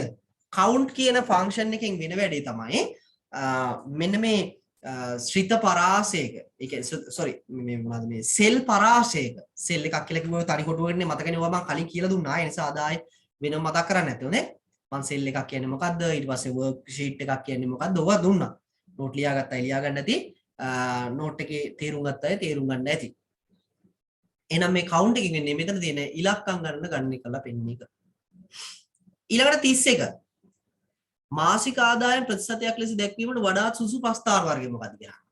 සාමාන්‍ය ළමයි ප්‍රතිශත පෙන්වන්න අර අඩු වැඩි කියන ඒවා පෙන්වන්න අපි පාවිච්චි කරන මෙතන ප්‍රස්තාර වර්ගය මොකක්ද හොඳ? අඩු ප්‍රස්තාර, වඩ ප්‍රස්තාර, xy ප්‍රස්තාර, රේඛා ප්‍රස්තාර. මොකක්ද හොඳ මෙතන? ඉතින් හොඳ මෙන්න මේ pie chart. එහෙම නැත්නම් වට ප්‍රස්තාරකින් තමයි පෙන්වන්න ඊසිම නේද? ඒ කියන්නේ දැන් මේ 100 ප්‍රමාණය මුළු රවුමක් විදිහට ගත්තොත් එහෙම මෙන්න මෙහෙම 100 ප්‍රමාණය කියන එක මුළු රවුමක් විදිහට 100 කියන එක කොහොම රවුමක් විදිහට ගත්තොත් එහෙම මේක තමයි 100 150ක් පෙන්වන්න පුළුවන් ඔන්න ඔහොම කෑලි දෙක බෙදලා 125 කියන එක වෙන්නන්න පුළුවන් මෙන්න මෙහෙම කෑලි හතරක් බෙදලා 12.5 කියන එක මෙන්න මෙහෙම තව කෑල්ලක් බෙදලා පෙන්වන්න පුළුවන් ඊට පස්සේ 12.5යි 25 එක තුලා තිබ්බොත් මෙන්න මේ කෑල්ල මෙන්න මෙහෙම එකම පාටකින් පාට කරලා අපිට පෙන්වන්න පුළුවන් එහෙනම් ඔන්න ඔය විදිහට ප්‍රස්තාරය නිරූපණය කරන්න ලේසි වට ප්‍රස්තාරයක් යූස් කරලා මේ කියන 100% සම්පූර්ණ එක නේද මේ ටික ඔක්කොම 100%යි ඒක අපිට ඩිස්ප්ලේ කරන්න පුළුවන් අර විදිහට එහෙනම් මේකට එන්න ඕනේ වට ප්‍රස්තාර 31 32 අහලා තියෙන්නේ මොනවාගේද මේ PowerPoint වලින් නේද සමර්පණ කියලා කියන්නේ PowerPoint කියලා කියන්නේ ඔයගොල්ලෝ දන්නවා ඉදිරිපත් කිරීම එහෙම නැත්නම් presentations කරන්න පුළුවන් විදිහේ software එකක් එතකොට ඒක පාවිච්චි කරලා අපි මොනවා හරි මේ කාට හරි යමක් explain කරන්න ඕනේ නම් සභාවකට වෙන්න පුළුවන් එහෙම නැත්නම් ඔයගොල්ලෝ දැන් බැංක් එකේ වැඩට යන්න ගත්තට පස්සේ බැංකුවේ මොකක් හරි progress එකක් වෙන්න පුළුවන් එහෙම නැත්නම් මොකක් හරි managers ලාගේ meeting එකක් හරි මොකක් හරි තියෙන එක මේ ඒ මොනවා හරි ඔයගොල්ලෝගේ progress එක හරි ඉදිරි plan හරි මොනවා හරි දෙයක් පෙන්වන්න ලේසිම ක්‍රමය තමයි මේ සමර්පණ වගේ මුදුකාංගයක් පාවිච්චි කරන එක මේකේ එතකොට අර දැන් මම කිව්වා අර මොනවාද මේ word software එකේ තියෙන page තියෙන්නේ new page කියලා කියන්නේ Excel එකේ තියෙන මොනවාද sheet තියෙන්නේ නේද sheet worksheet එකක් කියලා කියන්නේ ඒ වගේ මේකේ තියෙන්නේ කදාවක් කියලා තමයි අපි කියන්නේ එහෙම නැත්නම් slide එකක් කියලා තමයි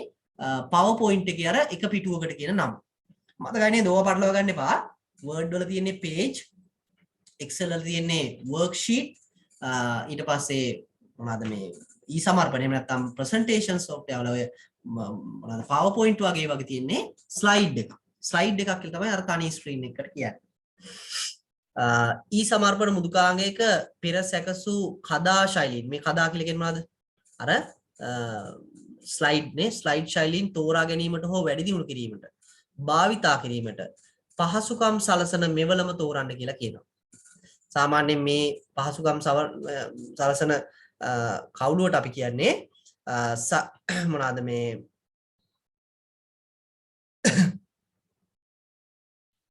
අපරකින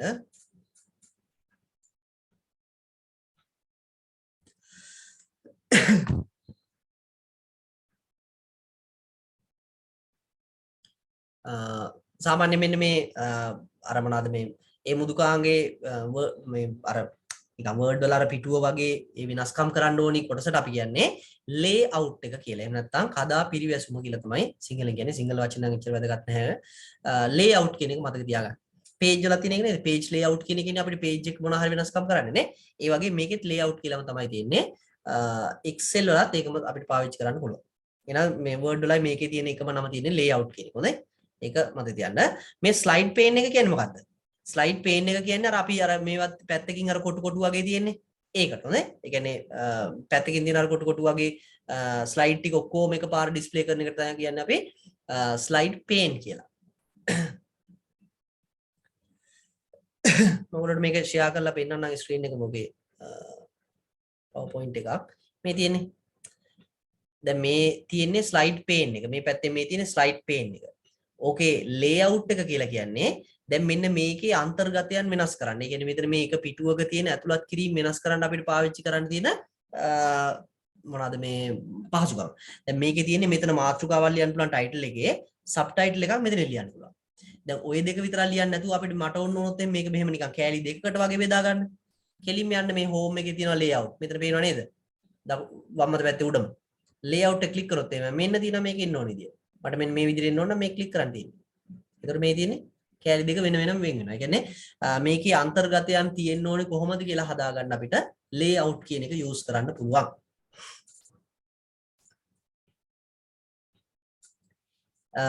ඊළඟට සමර්පණයක ශබ්ද ගොනුවක්. ඒ කියන්නේ මට ඔඩියෝ එකක් ඇතුළත් කරන්න ඕන. දැන් ඔයගොල්ලෝට එක එකව ප්‍රසන්ට් කරද්දී සමහරවිට සවුන්ඩ් එහෙම ඉන්පුට් කරන්න වෙනවා.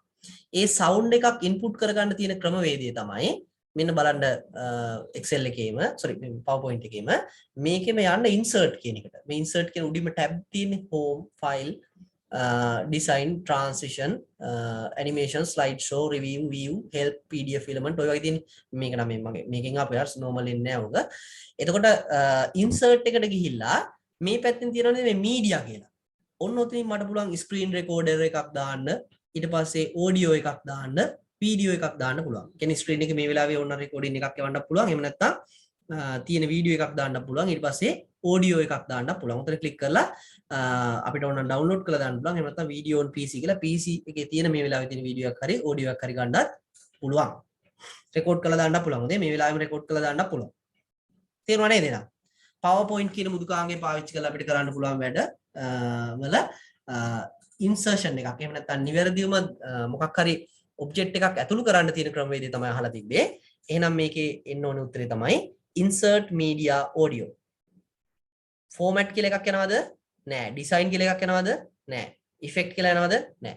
යන්නේ insert tab එකට media කියන අර මොනවාද මේ window එකට යනවා. එහෙම නැත්නම් එතනින් පින්නපු අර කොටසට යනවා. ඊට පස්සේ audio කියන එක select කරනවා. right ඊළඟට 34 F5 යතුරු එබීම් මගින් සමර්පණයක් කවුළුව පුරා නැරඹිය හැකි වේ. CTRL M කෙටි මං යතුරු සංයෝජනයෙන් සමර්පණයකට නව කතාවක් ඇතුළත් කළ හැකි වේ. ඊට පස්සේ delete යතුරු එබීමෙන් සමර්පණයක් දර්ශනය කරමින් සිටීමේදී ඉවත් වීමට අවස්ථාව ලබා දෙයි. මෙතනින් අහන්නේ වැරදි එකද හරි එකද? නිවැරදිවත් කියනවා වැරදිවත් කියනවා නේ. මේකේ ළමයි මේ F5 යතුරු එබීම මගින් සමර්පණයක් කවුළුව පුරා නැරඹිය හැකි වේ කියන එක හරි. සාමාන්‍ය full screen දාගන්න අපිට අර ඒ ප්‍රසන්ට් කරන මොකක් හරි එක shortcut key එක තමයි F5 key එක සම්පූර්ණ තිරේ පුරාම full screen වැටෙන්න. එහෙනම් ඒක හරි. control එකයි M එකයි මම කියලා දුන්නා මතක ඇති කලින් දවසේ.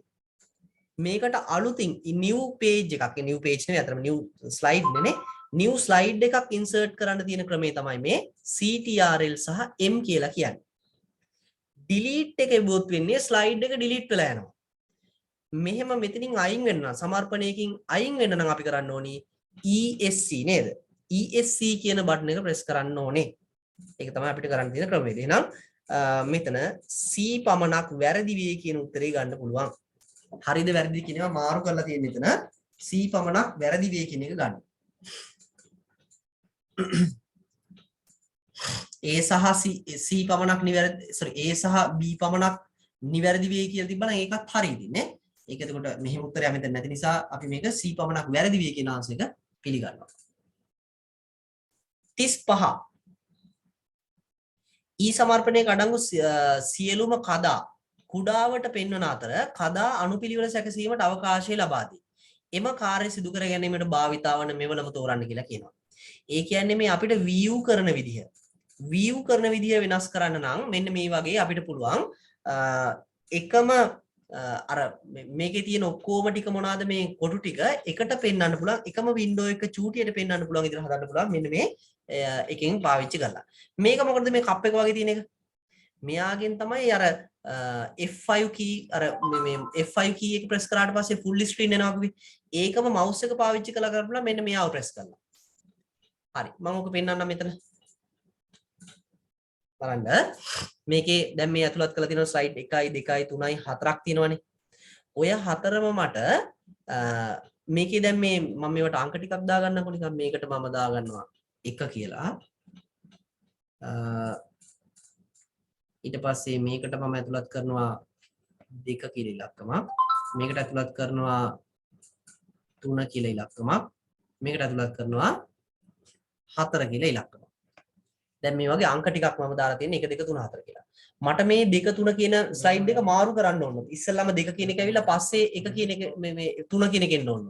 මොකද මම කරන්න ඕනේ? මෙන්න මේ view කියන ටැබ් එකට යන්න. හරිද? view කියන ටැබ් එකේ තියෙනවා මේ තියෙන්නේ presentation views කියලා. මේ තියෙන්නේ normal එක නේද? normal කියන එක තමයි අපි මේ වෙලාවේ තියෙන්නේ. ඔතන ඔයාලා මේ slide sorter කියන එකට ගියොත් එහෙම slide sorter කියන එකට ගියොත් එහෙම අර පින්තූරේ තිබ්බේ ඒක නේද? මෙතනින් පුළුවන් මෙන්න 4 කියන එක ඕනනම් මෙතෙන්ට දාන්න පුළුවන්. 2 කියන එක ඕනනම් 3 කියන එකත් එක්ක මෙන්න මෙහෙම change කරන්න පුළුවන්. ආපහු 2 කියන එක ඕනනම් 4 කියන එකත් එක්ක මෙහෙම change කරන්න පුළුවන්. ඔන්න ඔහොම කැමති එකක්. 4 කියන එක ඕනනම් එකට දාන්න පුළුවන්. මෙහෙම ඇදගෙන ඇවිල්ලා දාන්න දෙන්නේ. එහෙනම් මෙන්න මේ ක්‍රමවේදය පාවිච්චි කරන එක නේද ඉස්සලා තිබුණේ මෙන්න මේක. ඊට පස්සේ මේ normal view කියන එක දැම්මොත් ආයෙ පාරක් අර පැත්තකින් එනවා slide pane එක. මේ පැත්තෙන් එනවා අපිට තියෙන අර මේ window එක. ඊට පස්සේ reading view කියන එක දැම්මොත් එහෙම.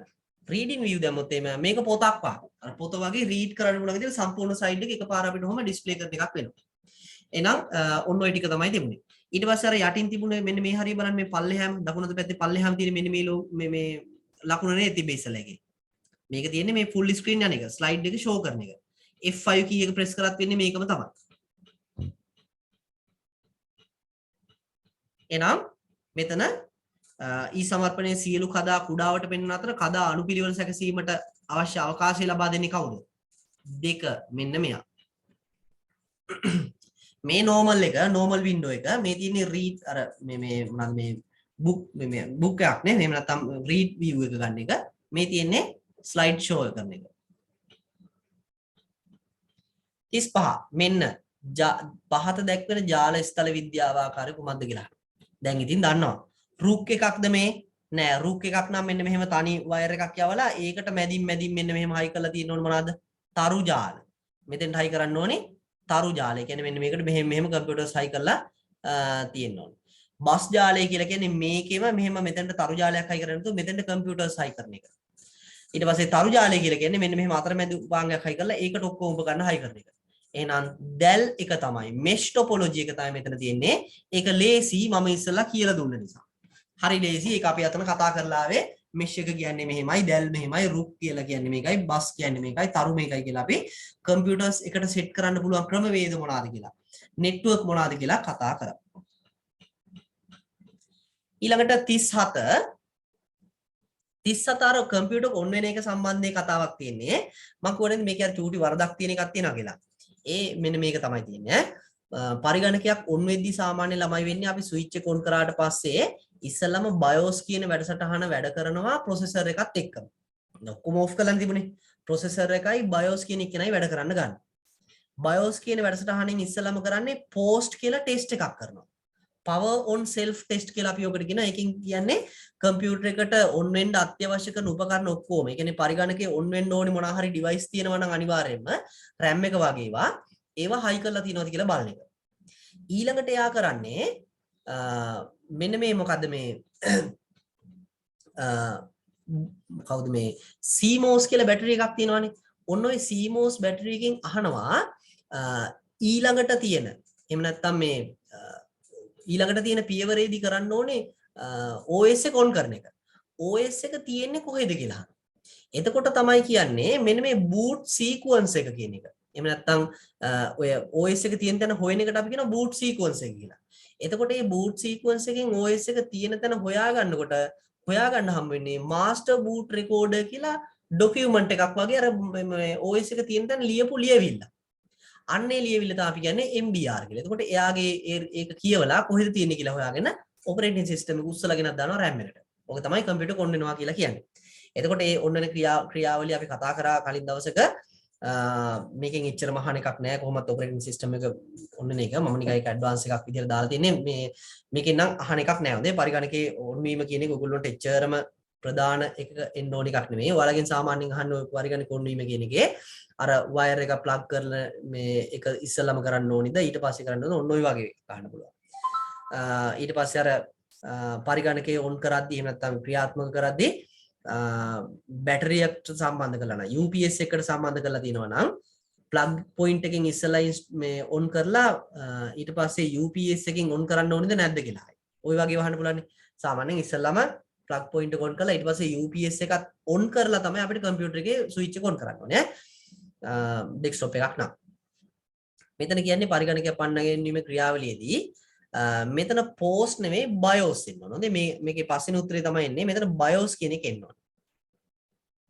sorry. එහෙම එකක් තියෙනවා නේ. ආන්සර් එකක් තියෙනවා sorry. BIOS වැඩසටහන මගින් BIOS කියන එක නා හඳුනාගත් මොකද්ද? boost sequence. boost sequence කියන එකේ තමයි කියන්නේ එයාගේ අර හොයාගන්න එකට නෙවෙයි කියන්නේ boost sequence පළමු ආචායන උපාංගයේ ඇති master boot recorder MBR කියන එක නා කියවනවා. එතකොට MBR කියනවා මෙන්න මෙතන තමයි OS එක තියෙන්නේ. ගිහිල්ලා on කරගන්න ඔයාට ඕන නම් කියලා. එතකොට operating system එකේ උස්සගෙන ගිහිල්ලා දානවා කොහෙද? අර RAM එකට. ඉතින් නැත්නම් වැඩ කරන්න ගන්න. එහෙනම් මේකේ ඉන්න ඕනේ දෙක තමයි ආන්සර් එක. BIOS boost sequence වලින් තමයි අහන්නේ master boot record කියන එක කියවන්නේ. එතකොට මෙයා කිව්ව තොරතුරු අනුව ඒකේ තියෙනවා කොහෙද OS එක install කරලා තියෙන්නේ කියලා. 38 දෙකයි නම් ඊ රාජ්‍ය සංකල්ප යටතේ තොරතුරු සංනිවේදන තාක්ෂණය යොදා ගනිමු. රජය විසින් ආකෘති පත්‍ර, ගැසට් පත්‍ර, චක්‍රලේඛ වැනි පහසුකම් ලබා දීම අයත් වන්නේ කුමන සම්බන්ධතාවයකට දහනවා. ඊ රාජ්‍ය කියන එකේ සේවාවන් කීපයක් තියෙනවා. එකක් G2C, government to citizen. ඒ කියන්නේ මිනිස්සුන්ට රජයෙන් දෙන සේවාවන්. ඊළඟ එක G2G, government එකෙන් වෙනත් government වලට දෙන සේවාවන්. online කරන ඒවා මේ කියන්නේ හොඳේ සාමාන්‍ය සේවාවන් online කරනවා නම්. G2B කියලා කියන්නේ government to business. ඒ කියන්නේ ව්‍යාපාර වලට රජයෙන් දෙන සේවාවන්. ඒවා online කරනවා නම් G2B කියලා කියනවා. G2E කියලා කියන්නේ රජයෙන් දෙන සේවාවන් මොකින් වෙනවද? sorry රජයෙන් දෙන සේවාවන් කාට දෙනවනම්ද? මේ කියන්නේ කවුද මේ මෙයාලට මේ මොකද මේ employees ලාට එහෙම නැත්නම් රජයේ සේවකයන්ට ලබා දෙන එක තමයි ඔතනින් අපි කියන්නේ. එහෙනම් මේ දීලා තියෙන ඒවායින් කාට අදාළවද තියෙන්නේ? රජයේ ආකෘති පත්‍ර, ගැසට් පත්‍ර, චක්‍රලේඛ. ওই වගේව සාමාන්‍යයෙන් අදාළ වෙන්නේ කාටද? G2E නේද? G2E තමයි මෙන්න මේ සර්විසස් දෙන්නේ නේද? චක්‍රලේඛ වගේවා සිටිසන්ස් ලාට දෙනවද? නෑ. බිස්නස් වලට දෙනවද? නෑ. වෙනත් රජයන් වලට නෑ. ඒව අදාළ වෙන්නේ එම්ප්ලොයිස් ලාට. එහෙනම් G2E සේවාව තමයි මේ ඊ රාජ්‍ය ඇතුලේ මේ කියන සේවාවන් දෙනවා නම් අයිති වෙන්නේ. ඊළඟට 39 නූතන කර්මාන්ත සඳහා රොබෝ යන්ත්‍ර යොදා ගැනීම සම්බන්ධව පහත ප්‍රකාශ අතුරින් සාවද්‍ය ප්‍රකාශය කුමක්ද කියලා අහනවා. ඒ කියන්නේ වැරදි ප්‍රකාශය මොකක්ද කියලා අහන්නේ මෙන්න මේ නූතන රොබෝ යන්ත්‍ර භාවිතය සම්බන්ධව. පැය 24ම සේවාව ලබා ගන්න පුළුවන්ද බැරිද? පුළුවන්. කාර්යක්ෂම බවක් තියෙනවා. මිනිස්සු කරනට වැඩිය කාර්යක්ෂමයි. නිර්වදිතාවය හා පිරිසුදු බව ගැටලුවක් නෑ. අපි ඒක අපිරිසිදු කරොත් අපිරිසිදු, පිරිසිදු කරොත් පිරිසිදු. මූලික පිරිවැය අවම වීම. ඒක වැරදි නේද? සාමාන්‍ය රොබෝ කෙනෙක්ගේ මොකක් හරි අපි ක්‍රියාත්මක කරලා මොකක් හරි වැඩක් ගන්නවා කියන්නේ එයාව නිර්මාණය කිරීමේ පිරිවැය තමයි යන්නේ මුලින්ම. ඊට පස්සේ යන්නේ එයාව පාවිච්චි කිරීමේ පිරිවැයනේ. එහෙනම් දෙක තමයි ආන්සර් එක 39ට. මේ සරල ප්‍රශ්නයක් හොඳේ. ඊළඟට 40. තොරතුරු තාක්ෂණයේ වර්ධනයත් සමග තොරතුරු වර ආරක්ෂාවට විවිධ තාක්ෂණික උපක්‍රම භාවිතා කරයි. ඒ සඳහා මෑත කාලේ භාවිතාව නවීන තාක්ෂණික උපක්‍රමයේ වන්නේ. කියන්නේ සාමාන්‍යයෙන් අපිට මේ IT පාවිච්චි කරද්දී අපි හුමාරු කරනවනේ අපේ මොනවාද මේ දත්ත sensitive data අපි එහෙම නැත්නම් අපේ වැදගත් වෙන දත් අපිට ආරක්ෂා කරගන්න ඕන දත්. එතකොට අන්න ඒවා ආරක්ෂා කරගන්න දැන් මුල් කාලේ ඉඳලා එක විදිහේ security පහසුකම් හඳුන්වා දුන්නා. ඒකේ තියෙන දැන් තියෙන හොඳම තාක්ෂණය මොකක්ද කියලා අහනවා. පාස්වර්ඩ් කියන ළමයි මුල් කාලේ ඒක ආරක්ෂාවට හොඳයි. හැබැයි මේක මුල් කාලේ. පැටර්න් කියලා කියන්නේ ඒ කියන්නේ ඒ ක්‍රමයක් පාවිච්චි කරනවා. මොකක් හරි රටාවකට මේ දත්ත මේ හසුරුවන එක. ෆින්ගර් print එක යූස් කරන්න පුළුවන්. කිසි ගැටලුවක් නැහැ. ආරක්ෂාවට පුළුවන්. හැබැයි දැන් ඔය ගොඩක් වෙලාවට වෙබ් අඩවිවල දත්තවල අර ප්‍රධාන security ක්‍රමයක් විදිහට පාවිච්චි කරන්නේ මෙන්න මේ two factor authentication කියන එක. ඒ කියන්නේ අපි මොකක් හරි දැන් payment එකක් කරනවා නම් online අපේ card එකෙන් pay කරපු පළියට සල්ලි ගෙවන්න බෑ. අපිට එනවා SMS එකක්. ඒ SMS එකේ තියෙන අර කෝඩ් එක ඉන්ටර්නෙට් එකට දෙන්න ඕනේ. ඒ කියන්නේ අපිව තහවුරු කරගන්නවා. FB එකෙත් එහෙම. FB එකෙත් log වෙද්දී ඔය two factor authentication තියෙනවා. ඔයගොල්ලෝ FB එකට මොකක් හරි web එකකින් log වෙනවා නම් එතකොට මේ ඒකට log වෙද්දී පුළුවන් මේ SMS එකකින් ඕගොල්ලෝගේ password එකට මේ මොකක් හරි key එකක් අරගෙන ඒ key එකකින් FB එකට ආපහු දීලා log කරන්න. ඒ කියන්නේ ඔයාලම තමයි මේ log වෙන්නේ කියලා තහවුරු කරන්න පුළුවන්. අන්න ඒ ටෙක්නොලොජි එක තමයි අපි කියනවා two factor authentication. එහෙම නැත්නම් ද්විපාර්ශ්වික සාධක සත්‍යාපනය කියලා. එතකොට ඒකට එන්න ඕනේ නම් 4. පැහැදිලි නේද? ඔය ආරක්ෂිත ක්‍රම තමයි දීලා තියෙන්නේ වත් වඩාත් ආරක්ෂිතයි. ඔයගොල්ලෝගේ මේ online payment වලදී එහෙම. දැන් බැංකු වලට අදාළ එකක් නිසා මම මේ වගේ එකක් දැම්මේ. ඔයගොල්ලෝ මොන හරි payment කරනවා නම් ඒ payment කරද්දී ඒ ඇත්ත කස්ටමර්ද මේ ගෙවන්නේ කියලා බලන්න බැංකුවේදී හදලා තියෙන ඔන්න ඔය ක්‍රමවේදයක්. අර කාඩ් එකෙන් නිකම්ම ගෙවන්න බෑ දැන්. එයාගේ අර මොනවද මේ OTP එකකින් one time password එකකින් එන password එකෙන් තහවුරු කරන්න ඕන. එතකොට තමයි එයාම තමයි මේ කියලා ගෙවීම බාර ගන්න. නැත්තම් කාඩ් එකයි කාඩ් නම්බර් එකයි ඒවා තිබ්බට දැන් බෑ. ඉස්සර පුළුවන් මොකද? දැන් එහෙම එකක් නැහැ. දැන් අනිවාර්යයෙන්ම ওই ක්‍රමවේදය පාවිච්චි කරන්න මොකද්ද මේ නියෝග කරලම තියෙන්නේ මහ බැංකුවෙන්. ඒ නිසා OTP ක්‍රමවේදය තමයි යන්නේ ඔය two factor authentication එක. හරි. එහෙනම් අපි ප්‍රශ්න 40ම කතා කරා. මම හිතන්නේ මේකේ චුට්ටක් ඔයගොල්ලෝ අර වෙනදා කතා කරපු මුහුණු වලට වඩා වෙනස් පේපර් එකක් තියෙන නැත්තේ. මම ඒකයි ඔයගොල්ලෝගේ උත්තර ඇහුවෙත් නැත්තේ. මොකද මේ අපහසුතාවයට පත් කරන්නවත් එහෙම නැත්නම් මෙයා ඔයගොල්ලෝට බෑ මට පුළුවන් කියලා එහෙම එකක් පෙන්නන්න නෙවෙයි ඕනේ. දන්න අයත් ඉන්න ඇති. ඕනේ උනේ මෙතනින් මොකක් හරි මේ අලුත් දෙයක්. ඒ කියන්නේ අර තියෙන අපි මේ වෙනකන් කතා කරපු අර නිකන් දැනුමට අමතරව චුට්ටක් වැඩිපුර දෙයක් එකතු කරලා තියෙනවා මේකේ. උපරිම අමාරුනොත් මෙන්න මේ වාගේ වෙන්න පුළුවන් වාගේ අදහසක් තමයි දෙන්නේ. IT ප්‍රශ්න ටික උපරිම අමාරුනොත් ওই වගේ එකක් තමයි වෙන්න පුළුවන්. එතකොට මේකේ තිබුණු කරුණු තවදුරටත් මොනවා හරි අවශ්‍ය ඒවා තියෙනවා නම් මම පැහැදිලි කරන්නම්. ඔයගොල්ලෝට තේරුන්නේ නැති එකක් තියෙනවා නම් මගෙන් අහන්න. ඒ වගේම අර එකිනෙක ඇහුවා නේද කලින් තිබුණු මේ ක්ලාසස් වල වීඩියෝ වගේම නෝට් ඕනි නම් ඒ වගේම තමයි මේ පේපර්ස් ඕනි නම් මට මෙසේජ් එකක් දාන්න මම ඒවල තියන්නම්. හොඳේ. හදිසියෙම එකපාරම දාන්නම් බැරි මෙසේජ් එක දාලා තියන්න. ඔය WhatsApp මෙසේජ් ගොඩාක් ඉන්න නිසා මම පස්සේ දවසේ වගේ තමයි සාමාන්‍යයෙන් එකපාර ඔය මෙසේජ් ටික බලන්න වෙලාව යද්දි මට ඔයගොල්ලෝ හදිසියෙ වන්න බැරි වෙයි. ඒක ගැටලුවක් කරගන්න එපා. right. එහෙනම් අපි අදට අවසන් කරනවා fourth paper එක. ඒ කියන්නේ හතරවෙනි paper එක කතා කරලා සාකච්ඡා කරලා ඉවර කරනවා BOC management training class එකට අදාළව. මොනවා හරි ගැටලු තිබුණොත් අහන්න. ඒ වගේම තමයි කවුද මේ ඔයගොල්ලෝගේ සර් ලසන්ත සර්ට මොනවා හරි ගැටලුවක් තිබුණොත් ඉදිරිපත් කරන්න. කිසි ගැටලුවක් නැහැ. හොඳයි. right. එහෙනම් හැමෝටම good night. අපි අදට අවසන් කරනවා. නිදි මරාගෙන හිටපු එකට ඔයගොල්ලන්ටත් thanks එහෙනම් ඈ. හරි. right. good night.